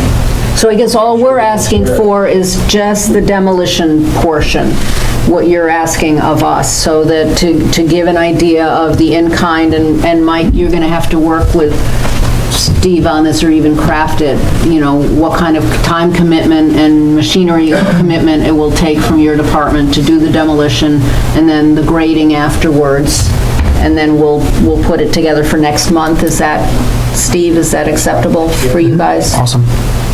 Yeah, thank you. Scott, do you have a question? So this resolution has been tabled till next, what's that? It'll be 1 week time. It is their shoulder season. And that would be April, May? Because, you're going to get into paving before long. That's the problem. Yeah, I'm not sure when you want it down. Okay. But maybe we can just make sure that's outlined too, like what the If you want, Scott, I'll be ready to report. timeframe looks like. 80 days, I know. We're encroaching on 79. I heard it 3 times today. Less than that. We're eager to get going. We're hoping, which probably very optimistically, that at least the structure of this year. Was there something holding up ordering the structure? Does the building have to be moved for the structure to be ordered? Did Margot say anything about that? No, we're still getting quotes on the... Why would we approve something that's conditional upon the reception of an estimate? All right. So we're not on a time, we're not restricted. Does not interfere with the schedule. I thought she was on a tight time schedule. Well, she is. But again, we're hoping to get the structure of this year. We may not get the material work done, but we're hoping to get the structure. All right, so I'm requesting a motion to postpone the approval of the demolition of the old Winter Lodge building at Wilton Wildlife Preserve and Park until next month's town board meeting. I don't know that we need to have a resolution to do that, just table it. Yeah. Okay, all right, thank you, sorry.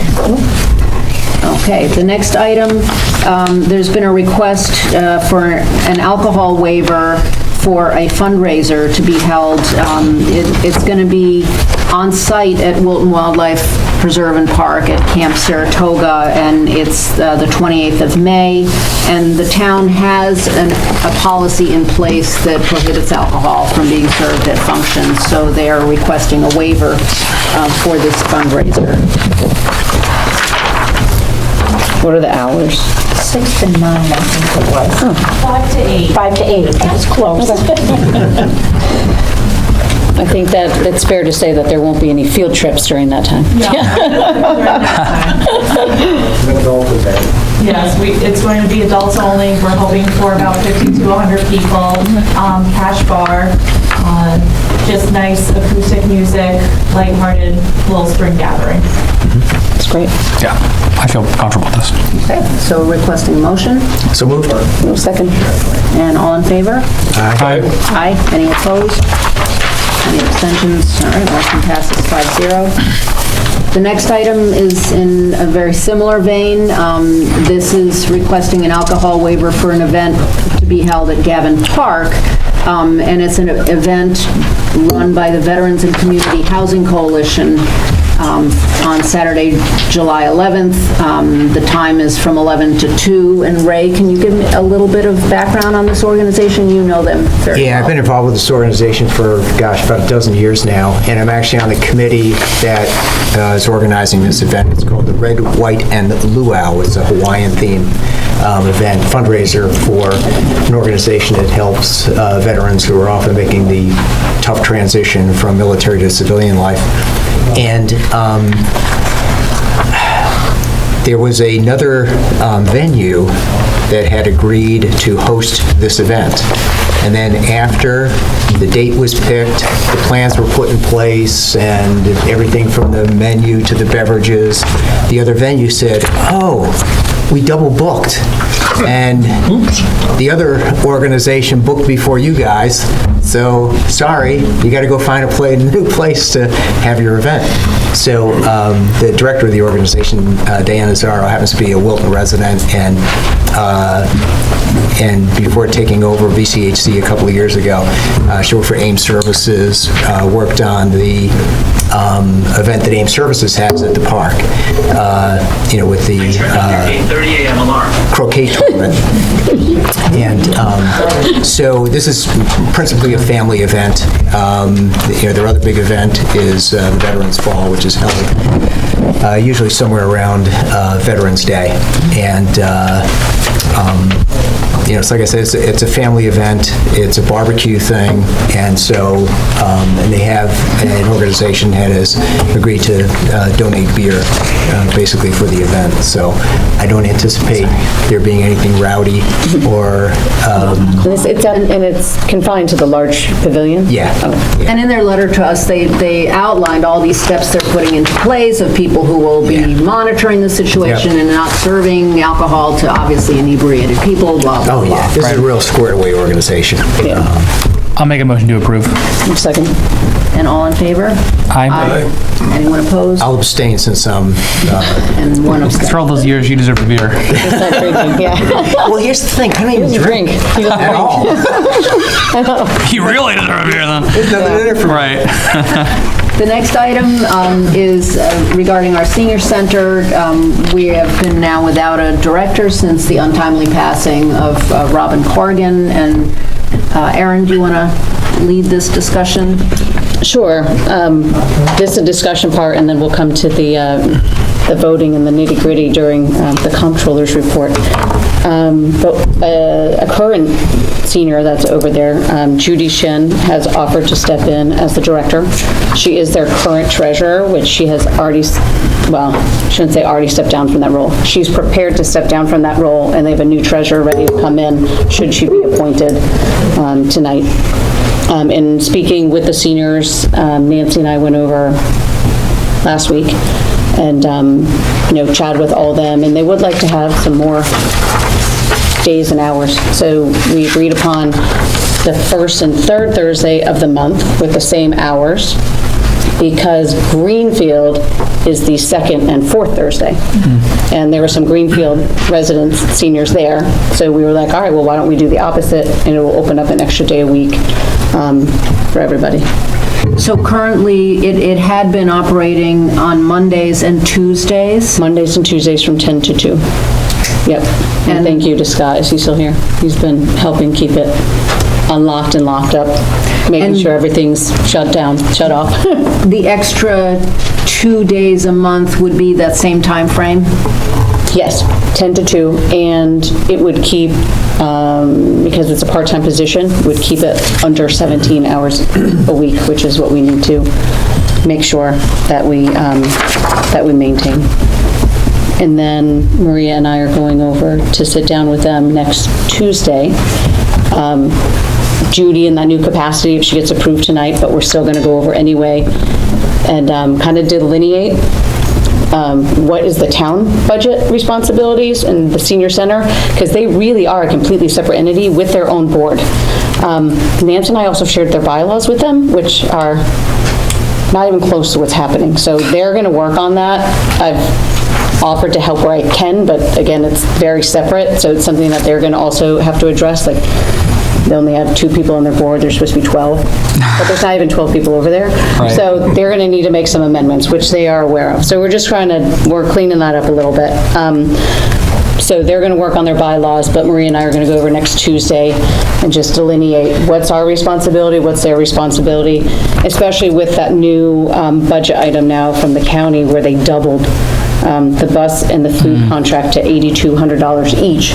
We want to make sure that our seniors are aware for seniors. I'm not sure if it's delivery or if they go to certain locations. We're working on that, but to make sure that as long as we're paying the $16,500 a year in both, that the seniors are aware that those are opportunities that they can use. So. Love it. Thank you so much. No problem. All right. The next item is just an informational. The Yellow Ribbon Day for our troops is Thursday, April 9th. There's been a collection box out in the hallway right under the clock for small personal care items, toiletries, small food items. There's a taped thing just above the box that lists the kind of items. You can also do a credit card donation, and this is to support our troops through the Blue Ribbon Mothers group. I don't know, Ray, can you explain what exactly that is? Blue Star? Blue Star? Blue Star, sorry. Yellow Ribbon, Blue Star. Now I'm trying to remember between Gold Stars. Children and active Gold Stars. Gold Stars deceased, unfortunately. Right. But I think Blue Stars, children in active duty. Yes, yeah. And the next item is a request from a organization called the Abigail Jenks Memorial Fund, and they are holding a fundraiser on Memorial Day to be done at Gavin Park, 3-mile run walk, and they're asking us for a fee waiver for this. And Abigail Jenks was a paratrooper, and she died in a training accident in 2021. She was a Wilton resident, and this foundation has been created in her name, and they call it a ruck because the participants are given a rucksack that they can wear and given a symbolic brick to put in the rucksack to carry with them, symbolizing the weight of service. And the scholarship fundraiser, the monies would go to graduating Saratoga Springs seniors who are either enlisting in the military or have demonstrated significant commitment to service. And she apparently had an interest in the arts as well, so it's sort of service in the arts. We were on Route 50 when her procession came into town. It's something that sticks with you. And her mom did come to the town board meeting and shared.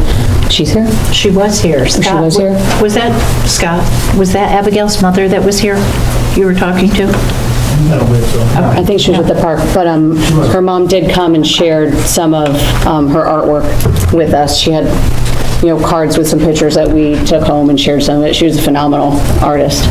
So I'm proud to make that motion to waive their fee. Second. And all in favor? Aye. Any opposed? All right, motion passes. So Maria had sent me the busing contract, which I did not. I just realized it was not on the new one. Okay, so we're going to add one more item to the agenda. For summer camp. This is for summer camp, the contract. Do you want to explain it, Maria, for Every busing? year, the Gavin Park Summer Camp utilizes the school buses from the school district. So there's a contract between Saratoga Springs City School District and the town of Wilton for the provision of those buses. It is buses not for pickup and drop off before and after, but for field trips. Several years ago, we did have the contract include the pickup and drop-off in the morning and the afternoon to the homes. We reduced the fee by approximately $35,000 by just focusing on field trips. So the contract has remained consistent for the past maybe 3 or 4 years at approximately $45,000. This year, the contract is again consistent with the rental aspect of $50 per day per bus, 6 buses during summer camp, the 6-week season. There's a slight increase in the hourly wage rate for the bus drivers, but that's not a shock because wages go up every year. Still, it's going to be a fairly consistent annual fee for the usage of the buses. I estimate maybe $50,000 each year. So, are you going to present this in your comptroller's report, or we're going to pass a motion here now? It's a motion to accept the contract? Accept the contract, yes. I'll make that motion. So, second? Second. Second. Okay, and all in favor? Aye. Anyone opposed?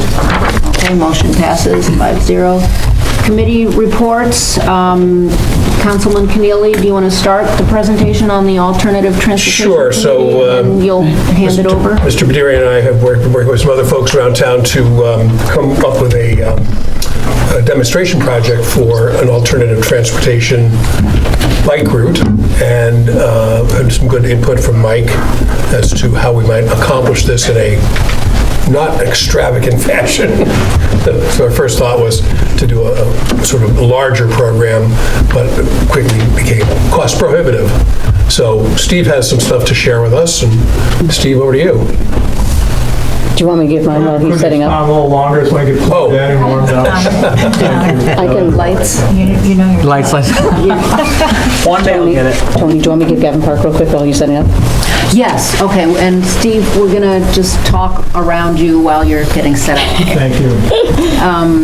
You want to do Parks and Rec now? Or Connor can go. I just thought we'd keep the ball I'll rolling. be very brief, which is we met for the first time. It was a very good meeting, getting to know everybody, setting priorities. We had some great discussions. Next month, we're going to have specific language to bring here to hopefully bring through and get into our code. How many items are you wrestling with currently? Many. many. I mean, wrestling with currently is tough. More than half a dozen, So the first, I mean, the first meeting was broad discussion about zoning, using a few examples to sort of divide people out. At the next meeting, we're probably going to have 2 or 3 items with specific language written that I hope to get out quickly, and also a discussion of some specific zoning. Good to have. All right, thank you, Connor. You ready? Okay, I'll go real quick. I wanted to add a little bit more onto Code and Zoning Review Committee, and you guys also had a meeting with MJ Engineering, with Jackie Hakes. So, yeah, we had a meeting with MJ Engineering. We don't have a secretary right now. There's no one in town hall with the time, energy, and expertise to do the secretarial work, which is, writing agendas, doing a lot of redlining for specific language.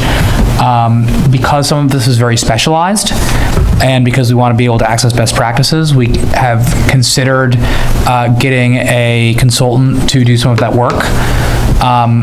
Whether or not we will pursue that is TBD. It depends. She sent over like an hour ago an estimate that I need to read the full thing, look through.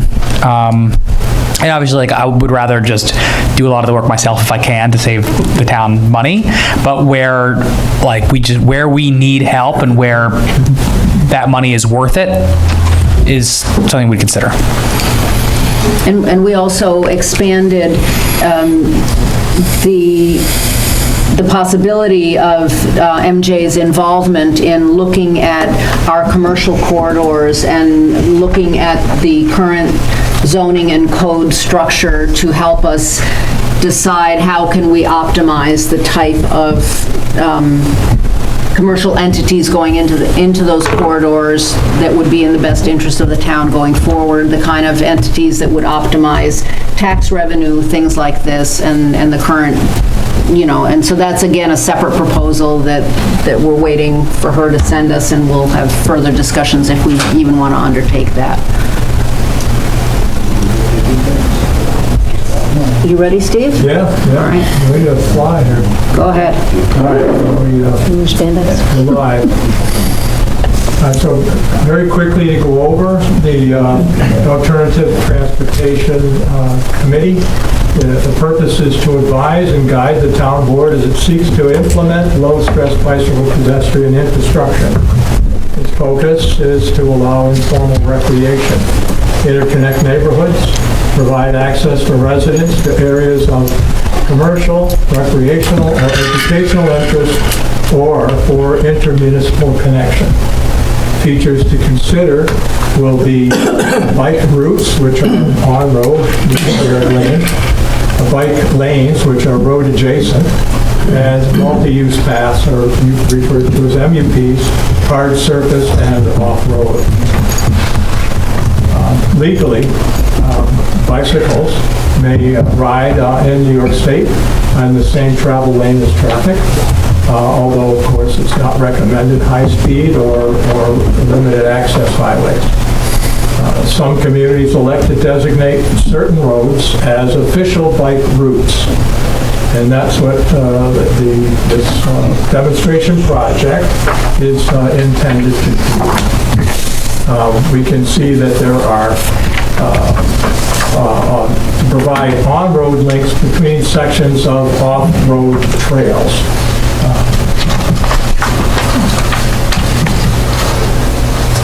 To identify the bike route would require a town resolution to create a designated bike route.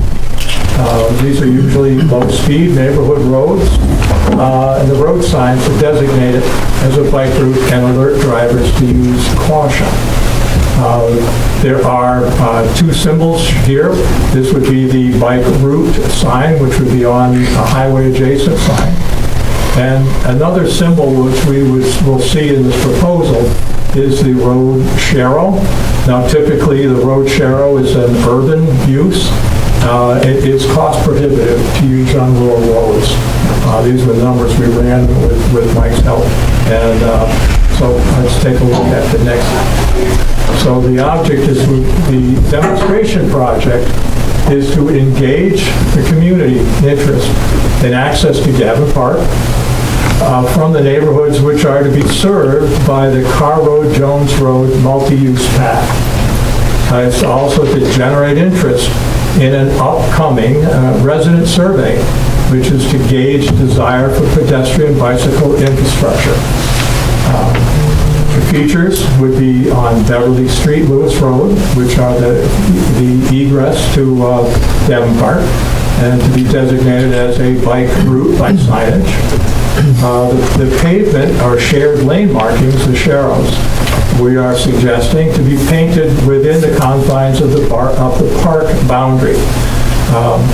And as a third item of feature, to add bike racks within the park, the location at the direction of the Recreation Commission. This is a sketch showing the area involved. We've got shown on the sketch here is, of course, the Carr Road, Jones Road in pink here, which is a multi-use path, which is off-road. And then to connect that multi-use path to Gavin Park, the proposal is to designate Beverly Street as a bike route, and also to designate Lewis Road as a bike route. The beginning of the bike route would have the sign here to indicate that. It says with bike route also indicated. The backside of that very same sign would indicate end of bike route. Again, we're talking these two streets and no farther at this point in time. The sharrows would be placed within the park inside the gates, and they'd be spaced at 250 feet spacing as is required for the highway requirement. Talked with Mike to get some estimates. Road signs, again, there'd be two required at the entrance to the Pike route, at $200 a pop. The labor to install at the same number. So the materials $400 and the labor $400. A notice sign to indicate the nature of this demonstration project would be, and it's anticipated to be placed at the exit from the park boundary. And again, the same figures for those signs. The sharrows, the stencil is a $450 item, and a couple of those would be anticipated. And the painting of those, the estimate is that there would be a need for 8 of these arrows. And again, that materials for the highway paint, $300, $200 for installation. And you can see the extended cost here for that. The galvanized bike racks. My number here is to say that the park could use up to 10 of these galvanized bike racks. The catalog that I had available showed them at $380 a piece. Again, you don't just drop them out of the sky. They must be placed by labor. So here's an estimate for labor to place those, and the extension is here. The totals for this project then. Materials would be $7,900, labor $3,900. So the total project is $11,800. Now, the intent is to apply for a county trails grant, which is requires a 25% match by the town. So a 25% match by the town could be either in material or labor. So you can see the 25% match for that total is just under $3,000. And our labor to install is $3,900. So with the labor of the highway department would meet the Wilton's required 25% match. And the grant then we would be requesting is $8,800, which magically comes underneath the $9,000 target that the county can provide. And that's our intent to apply for that grant. But this wouldn't be happening until the Carr Road, Jones Road construction was complete.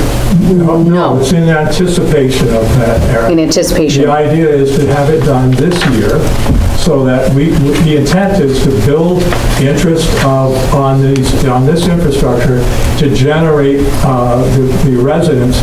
The next feature that the Alternative Transportation Committee will do is to generate this survey. The survey is what will then provide the numbers, the data numbers for where the town would get the most bang for a buck to go on with other infrastructure. This is a demonstration project. Demonstration projects imply that at some point it could be removed or modified. But again, the intent is to push it to this year so we can get that attention of the town residents to complete this survey that will help us with planning. Does anybody have any questions? I have concerns. For sure. Which are? How are we expecting kids to get to these bike routes when we don't have a safe path for them to get there? Especially the entrance by Carr Road. I mean, go try to pull out of Gavin Park at any time on that bend, and now and the same thing, like, where are we anticipating bikers coming from on Lewis entering the park to use these routes? I mean, people still bicycle ride even though there isn't a designated off-road pathway or road-adjacent pathway. Correct. So they're still doing it without this. But my question is, we're inviting them now into this corridor without safety concerns. That's my concern. Aaron, the intent of the multi-use path is for informal recreation. And the Gavin Park has multiple parking facility for driving to use the park, but the use for informal recreation, this would invite that.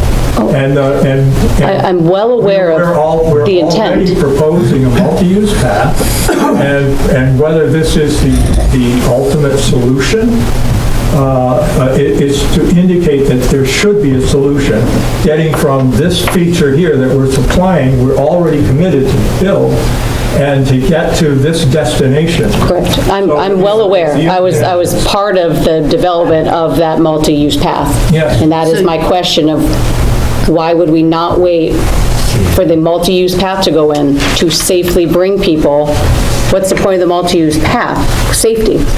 Why we're putting the roundabout to slow traffic. There's a crosswalk that will be going in, a flashing one like you see on what we asked for down on like Lake Avenue. So it's really kind of a liability? It's just about timing. Yeah. It's just about... Steve, you used the word inviting, and my concern is that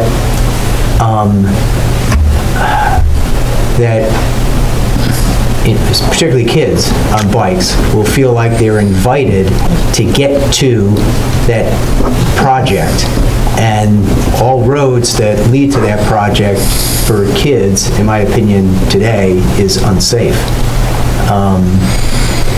That's what I'm saying. I'm not disagreeing that this is a good idea. Yeah. I just think the timing of it needs to be thought out with the development of that multi-use path. We might ask questions. Well, it's not a public hearing, but it's up to the supervisor. Yeah, go ahead. Didn't we just approve to spend money on a deputy sheriff that could help ensure protection of a site like this? That doesn't, no. They're not a crosswalk guard. It's not their purview to make sure that kids ride safely Yeah, their and with bicycles. if I could just jump in here for a second, the real issue is, north of here, east of here, you've got the big, and even south of here, you've got the big residential developments, and a single sheriff is not going to be able to, all day long, or even after school, be able to adequately be on Carr Road, Jones Road, other streets, that lead to that point. You just can't drop a bike on the side. Well, the issue here is not that you are forcing people to use it. You're making them aware that it can be used. Again, New York state law says you have the right to ride a bicycle in a lane of a road on New York State. And if the town designates that this is an appropriate route, then there's nothing wrong with identifying it as such. Sure. I just don't think it's an appropriate route until we can safely get people to it. Let me just back up for a second, and I understand the point. Is the objective of this really is not to invite people to this specific road. It is to prove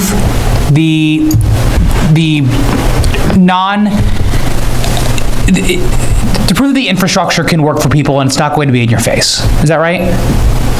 What was that the infrastructure that you're putting in here is not going to be disruptive to a community, and that it is, it can naturally integrate into the road. Is that right?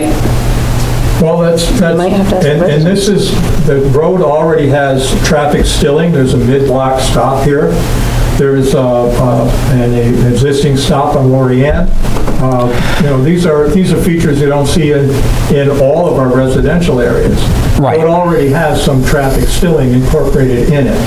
Right.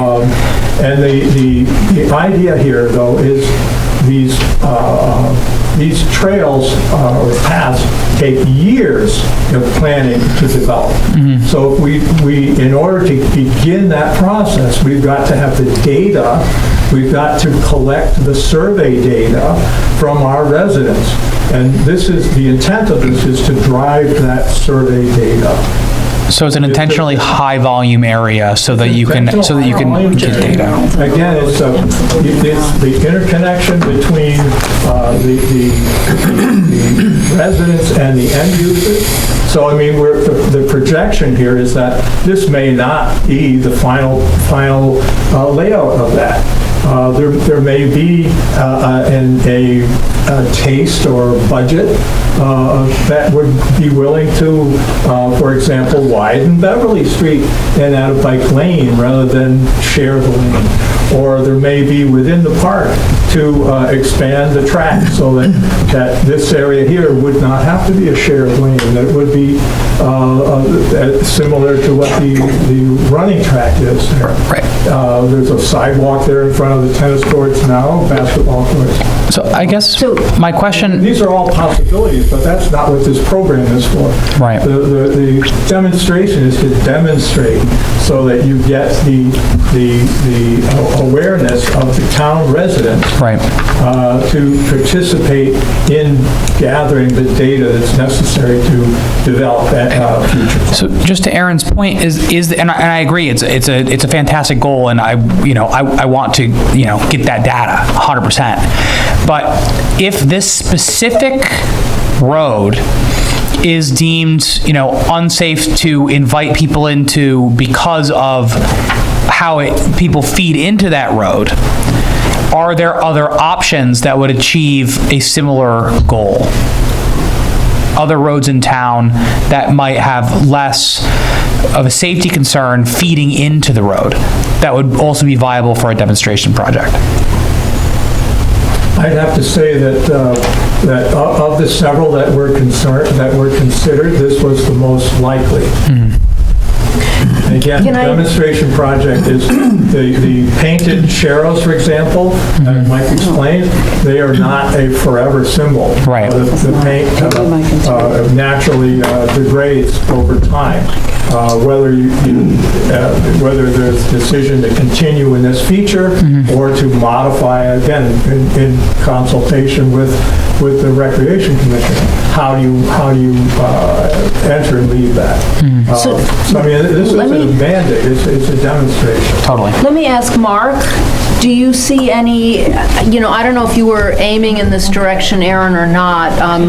Are there liability issues with, labeling something as a bike route if at the beginning and the end of it, the beginning on Beverly where it hits Carr Road, if at this point there is no multi-use path there, and at the end as well on Lewis where it hits Beverly, is, if you put up those designations and yet you don't have... Two streets. Sorry? Half of them 2 streets. That's the way it goes. I mean, we currently have bike route markers on a couple of the roads. I've seen them that are designated on roads. Share the road. You have no bike route. Share the road. It says bike. It says share the road. Share the road. The bike route is state. Share the road. Share the road. Bicycle. Share the road, not bike route. It doesn't say bike route, it says share the road. It says bike route. Correct. So I'm not sure if you're asking me a question. Yes, I am. If the question is, are there potential liability concerns? People that do what I do for a living never, ever, ever answer that question with anything other than yes. But, what's the risk? I mean, the town of Wilton has a reputation that many people, myself included, are very proud of by facilitating recreational use of many facilities. I can't sit here and say, don't do it. I would never tell you what to do. You can confer with insurance, with the insurer, and see what they think. I didn't think about that, but reaching out to our insurance carrier. And my concern is that there's not a crosswalk. There's not a crosswalk to safely get to a designated bike route. If we're designating a bike route, people should be able to get there safely. And Aaron, isn't there a crosswalk existing? No. From the mobile home park? For the school district, yes, No, crosswalk. There's a crosswalk on. at the school district sign, with the crossing guard. Yeah, it's a crossing guard. But that's all the way down, like that's, between Lorianne and the school district. There is one. Yeah, at the entrance to the mobile home park. But how do people still get to that crosswalk? Well, I'm saying every major neighborhood has to cross Jones Road in order to enter the park, which is why we wanted to develop this multi-use path to safely get that side into the park. And it's the mom in me coming out. If we cannot guide children safely to that bike path. But in a sense, though, to play devil's advocate, when the Car Road project goes in, the bike path will start at some point by Mount McGregor at Lakeview Drive, and it will end at Jody Lane. McGregor Links, yeah. And it'll have multi-use paths, it'll have crosswalks, and it'll have lighted, flashing light crosswalks. Yeah. This but has the nothing. transition from non-path to path, there's always going to be a transition point where, I mean, you can't, drop Well, at paths McGregor on the Links, entire you can town. get through McGregor to get to that neighborhood. That's a county problem. That's something that the county is going to have to address, where that stops. But it loops Lake Elizabeth, I mean, they got to find a way to cross over into the fairways, but then from there, they can safely navigate through.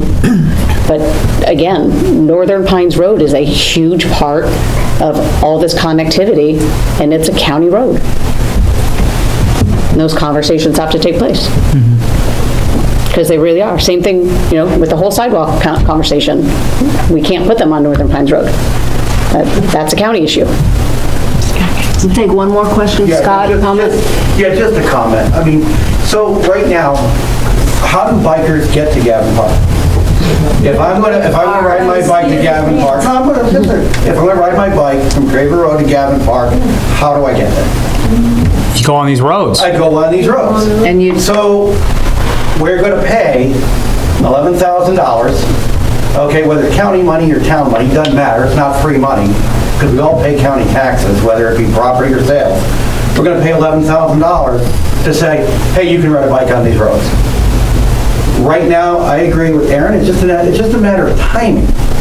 Okay, once these things are built out, and you want to direct people from a safe route from the northern end of the town to Gavin Park, that makes sense when it's one comprehensive package, when it can be budgeted out, the whole thing, put in a year's budget, as opposed to constantly, we're going to take this out of surplus, we're going to take this out of surplus. Let's just get a master plan together and implement it. But just to spend $9,000, $11,000, whatever the figure it is, to say you can ride on a road, you can bike on a road you can already bike at, seems to me kind of... That's not the amount, 11,000 is on the survey. Right? Which I'm not even opposed to a survey. Right, but is that... But I just, at this beginning step of spending that money just to put signs up on a road you can already bike on, to me is this kind of thing. Joanne? Yeah, I think the point that Steve's making is that it's a demonstration project. You're not inviting children to come. What are we demonstrating? We know how to write a check? He explained it, Scott, to excite people about it, to know that there's something coming. Kids are biking, adults are biking anyway. You're not saying, okay, now you can get on your bike. They're biking anywhere, anyway, on unsafe roads, because for years, this town has done nothing for cyclists, for alternate transportation, nothing.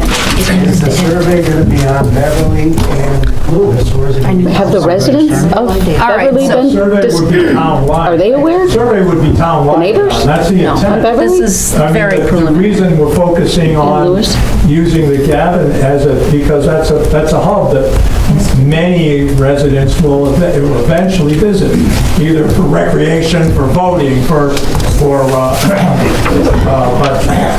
if you look at the layout, again, we've got the hamlet zone here, a destination, commercial destination, which is an ideal connection for low-stress interconnection. And that's also a topic that's being talked about within the alternate transportation committee of how do we approach connecting not only this multi-use path to the Hamlet zone, but perhaps an alternate through this area here, because we've already talked about that, the issue with the dam at Smith Bridge. I mean, there's all a cluster. Okay, I think we can. So I think we can finish here, because we're sort of going around in circles. Thank you, Steve, and we'll continue on this at a future time. Thank you for your presentation. You're welcome. Thank you. Thank you. Okay, can you, Councilman Keneally, can you fill us in on the Emergency Services Committee? Yes, so Supervisor Sturm and I had two very productive meetings with the leadership of the Greenfield Firehouse at their Maple Ave Firehouse. And we also had a very nice meeting with the Wilton volunteer firemen People didn't want to hear it. at their facility. And so we're putting their group back together and hope to reconvene them to continue with their efforts. Can you clarify how long they've been together? I know they met a lot last year. It was about a year. Yeah, so about a year, and we hope to, I have yet to get, but I hope to get their minutes and get up to speed on the work they did last year, forward planning for emergency services in town.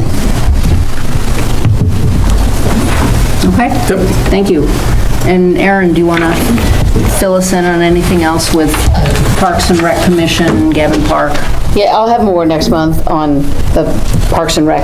Okay. We're still continuing to meet monthly and looking forward to the Gavin Park Master Plan.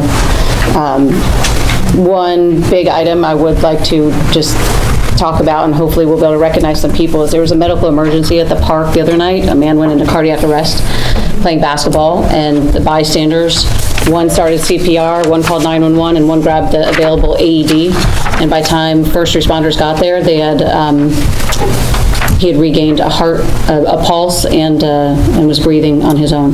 He is in the ICU recovering, but again, like one, the heroic actions we're hoping to recognize if they're willing to, but two, also the importance of accessible and available first aid equipment. So it's something, when Marie and I were talking about that incident, I'll talk to Nancy, making sure that our town buildings are all equipped with AED.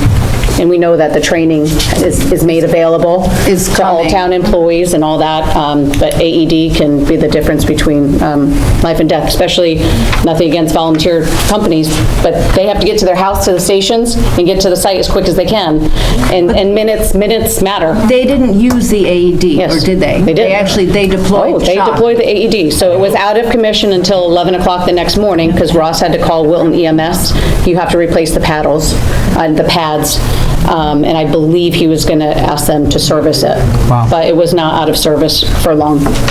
So one of the items, Amazing. we have an internal safety review committee that Connor is the liaison, and Nancy, and she's I think, well, you know, she's looking into several items, one of which is CPR/AED training, and we need to sort of think about how we encourage or figure out to get several people in each of the town buildings to have that training, so that there is always hopefully someone around.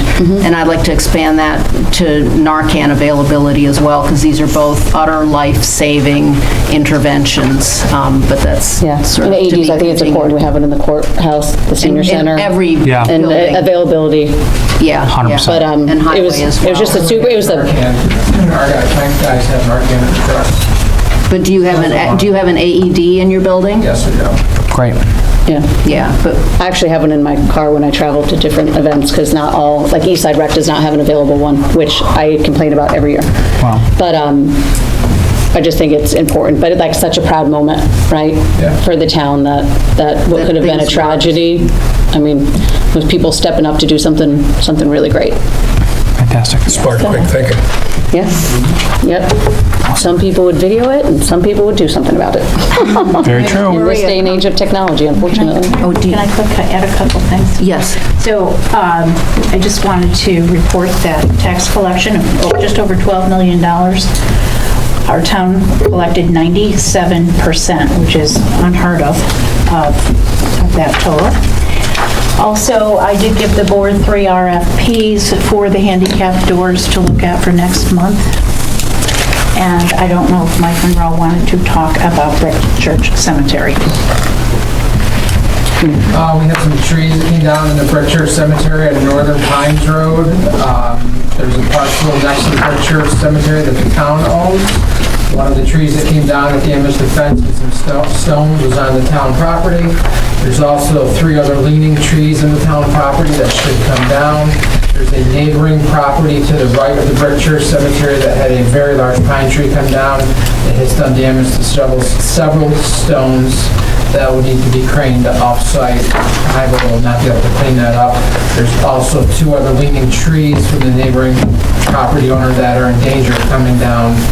They should be come down. It's up to the board if they want to pursue the insurance or notify the property owners and put them on notice and have them clean up the tree in the cemetery. Or does the town want to absorb the cost on that to clean them up? Mark, what is your understanding of town policy with their... Pictures to the town clerk on that with the damage to the shovel. Yeah, we have them. That's sad. Yes. And there's also another tree in that the helps. cemetery that should come down. So what is the issue of liability if a tree is on an adjoining property but is deemed a hazard to, let's say, our town property, or if a tree from an adjoining property falls onto town property and causes damage, at what point can one collect or request? Because the cemetery actually is owned by the First Baptist, but they've abandoned it, and under, I think, state statute law, local municipalities take over and abandon the cemetery. That's generally true. I mean, we can put something in writing telling the neighboring property owner your tree is hanging over our property, causing a dangerous situation. That would enhance the likelihood of liability on the property owner, but not an exact science, far from. About the one that's from the neighboring property. On our property. Yeah. It's generally not, as a practical matter, I've seen this elsewhere, it's generally not worth it to try to get the neighbor to take it away if you guys can do it. Then we'd have to hire it out. Is that big? Oh, yeah. We have to crane. Probably shut her the pines or down. Maybe we should mark the pictures. Is there still, yeah, let's see. There's significant damage in there, too. Yes. Are there parts of the tree still on the property? The base of it. I think it went through the fence. Yeah. Within size of it? It's in there. Self insurance? Yeah. Are we even formally listed as the owners of that property, Well, of the cemetery? Under the state statute law, abandoned cemeteries do fall under the responsibility of local municipalities. But does the insurance go with that? Would be a, So I'm working on getting pricing. Be a question. Yes. yeah, I was gonna say it'd be great to like send out like a volunteer effort, but that's a bit much. Oh, it is still there.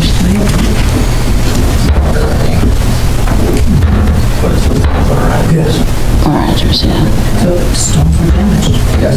Yeah. All right, so you're saying that both trees are going to need to be lifted out, Two removed? trees that are down in the cemetery now that have done damage to stones, and there's future trees that will be coming down if we don't get them down. A few of them are on the neighbor's property. So notify them maybe, at least to try to cover us, so we can go at their insurance, should they come down before they get taken down. That would be a town board But decision. maybe Yeah. our insurance can take care of the ones that are already down, if we can get an estimate for removal. And do they repair headstones? I mean, some of those are so, they're so old, they're illegible. Very expensive for headstone repair. Yeah. But it's up to the board. I don't know if the town taking on that obligation to repair this. Yeah. I don't feel a need to do All that. right, we do have a small amount of fund. We do go for the church cemetery fund. There's approximately $6,300 in that fund. It's not going to cover this in its entirety. So, you know, whatever the board decides to do, whether it's town money or the brick church or a combination of both, whatever we need to do what we need to do. I would go to insurance first. So, yeah, agree. start with insurance and see. Insurance, and then notifying adjacent neighbors, like, hey, you have these trees. Yeah, you know, can you take care of them? And if they choose not to, that's their choice, but at least we have documentation that we did ask them to take care of it, should they come down at some point. Okay. That sounds like a plan there. All right, thank you. So probably Anything can't else? do anything until we hear from Okay. insurance, right? Or get a cost to submit. Maria, go ahead. Yes, okay, thank you. So our first item on the comptroller's report is our 2026 budget transfers. And we had some increases to software support our annual fees when we budgeted for the year. We budget based on just a little bit more than what the previous year's annual support agreement would be, and actually that wasn't even enough. So in items 1 and 2 under the budget transfers, the same reason applies to both the bookkeeper's department and the town clerk's department for the annual software rental usage fee. Support, it's basically a support fee that is paid to both fund balance software and general code. The third item is the highway superintendent would like to purchase 2 desks and a table for the highway office for the foreman, and some quotes were obtained, and the cost is $2,705. The fourth item and the fifth item are related. So when we budgeted back in November, we had budgeted for 2 months because that's what we had done in the previous year for band concerts. We're now contemplating only having 1 month of band concerts, so the money that we won't use for band concerts, approximately $10,000 of the $20,000 that was originally budgeted, would be reallocated for the Park Fest. We had budgeted money for Community Day, and Community Day is a smaller version of what Park Fest traditionally was. So the amount that we budgeted for Community Day will be increased by the decrease in the band concerts. So items 4 and 5 relate to reallocating money from band concert money that we won't use to the Park Fest event. So that's that. And then item 6, our code enforcement salary contains the monies for the stipend for the emergency service coordinator, and I would like to segregate the stipend from the salary so that it's separately accounted for in 2 different department codes. Awesome. I gotta ask, Yes. some very expensive desks. Yes. Yes. Are ridiculous for furniture. I bought desks before and they're like $400. Well, yeah, they're getting more expensive. And my fear is, because I wanted to buy a desk for myself for personal reasons, and I'm not seeing anything that's less than, you know, quality-wise, that's less than a couple of $1,000s. Wow. This is obviously a commercial type of, you know, purchase. Yeah. So it's not going to be something that you put in your home. 2 desks, a table, and shipping, it's $400 just in the shipping. Oh, can they not be bought locally? From Staples or something? For a better price online. I submitted three quotes on it.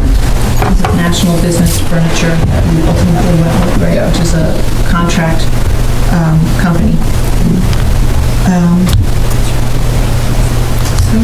All right. And they're like the L-shaped, the nice Yeah. big ones? All right. Should we request a motion to approve these budget transfers? I make a motion to approve the budget transfers 1 through 6. I'll second. Okay, all in favor? Aye. Aye. Anyone opposed? Any abstentions? Okay, motion passes 5-0. Thank you.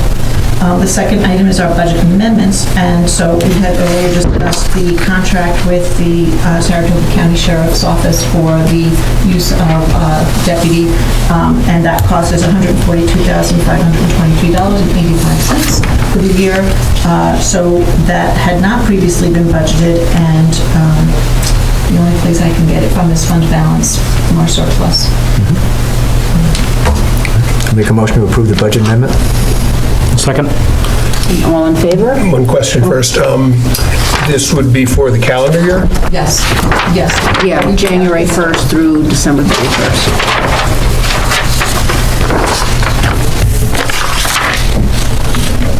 And all in favor? Aye. Aye. Anyone opposed? Any abstentions? Okay, motion passes. Thank you. The next item is our Saratoga plan, and again, as previously agreed by the board, to go forward with the $95,000 payment. This is just kind of to round out the conversation that the $95,000 is going to require an interfund loan between the general fund and our agency fund. This is not going to be a revenue of the town or an expense of the town. We are merely a pass-through for the monies that are going from basically the county to Saratoga plan, but we have to come up with the money first in order to get reimbursed. So the general fund is just going to lend the money to the agency fund. When we get paid back by the county, that money will reimburse the general fund. It's nice that we have that. Yes, yes. I'll make a motion for that. Second. And all in favor? Aye. Anyone opposed? Any abstentions? Motion passes 5-0. Thank you. And the next item is our service award program. A couple months ago, I had indicated that the audit was complete. The list of the members who earned the service credits were posted at the Wilton Emergency Squad for the requisite 30 days. There were no changes, so now we can just move forward with sending the information to PenFlex, which is their LoSAP pension administrator, and then eventually we will be presented with a bill for our annual contribution as a sponsor to the emergency squad. Okay. So that was informational only because it does not require a vote. So on to item 5, personnel. Sue Baldwin, our town clerk, is requesting to attend the New York State Town Clerk Annual Training in Albany from April 19th through the 22nd, and overnight travel requires board approval. Could I also note that the New York State Town Clerks Association pays for my room nights? Nice. That's nice. Right. I make a motion to approve? Second. Okay, Sue, you can sleep over. Oh, wait a minute, it's in Albany? Yeah, because I'm the registration, I'm the board, Okay, so. all right. All right, all in favor? Aye. Aye. Any opposed? Any abstentions? Motion passes 5-0. Thank you. Justice Dave Town is requesting to hire Edward Bauer as a part-time court security officer to fill the position that was vacated recently by Daniel Jones. If approved, the hourly rate is $42.36, and the start date is Tuesday, April 14th, 2026. I'll make a motion to approve Justice Town's recommendation to hire Mr. Bauer. Second. And all in favor? Aye. Is that the same rate of pay? The same rate of pay that, yes, That the prior person, and they work basically Tuesdays. correct. So And they alternate. 2 Tuesdays a month, one of them, 2 Tuesdays or 3, depending on how the month, well, no, there isn't, if there's 5 Tuesdays in the month, there's no court that 5th Tuesday. Correct, yes. So I think on the first day that Eddie Bauer is working, he will be paired with yes, the other person. Washburn, yeah. Yeah, okay, so, sorry, did that answer your question? Yeah, I just wanted to know. And then some. All in favor? Aye. Any opposed? Any abstentions? Motion passes 5-0. And lastly, Judy Shin, whom our Councilwoman Colligan had referred to earlier for the position for senior director. She is available to begin working as a part-time, that's 17 and a half hours a week. The bi-weekly pay rate is $791.69, and Ms. Shin is available to start upon completion of her paperwork. And that's $17.91 every 2 weeks? Yes, bi-weekly. And that comes out to, it'll be a bit more than what Roberta was, because Roberta was only 2 days of the week, and this No, is... it'll work out to be the same number of hours. Right. actually. Right. Oh. Because Robin was using her personal time to go pick up groceries. And Robin went above and beyond her job description and expectations with the time she put in. So that conversation, happened with Judy, and we're talking about having groceries delivered from Walmart versus having to have extra hours allocated toward that. The time will be spent at the senior center. So we've balanced that. So it's the same amount. And it's based on her availability. She does have another job. And she gets one Thursday off a month, so she's coordinating her schedule to accommodate it as well. I'll make a motion to approve. Thank you. I'll second. All in favor? Aye. Anyone opposed? Any abstentions? Motion passes 5-0. Thank you. Okay. Motion to adjourn? Request a motion to... I'll make a motion to adjourn. Second. All in favor? Aye. Anyone opposed? Don't speak up. I have Thank to you, run. everyone. Don't race to the door.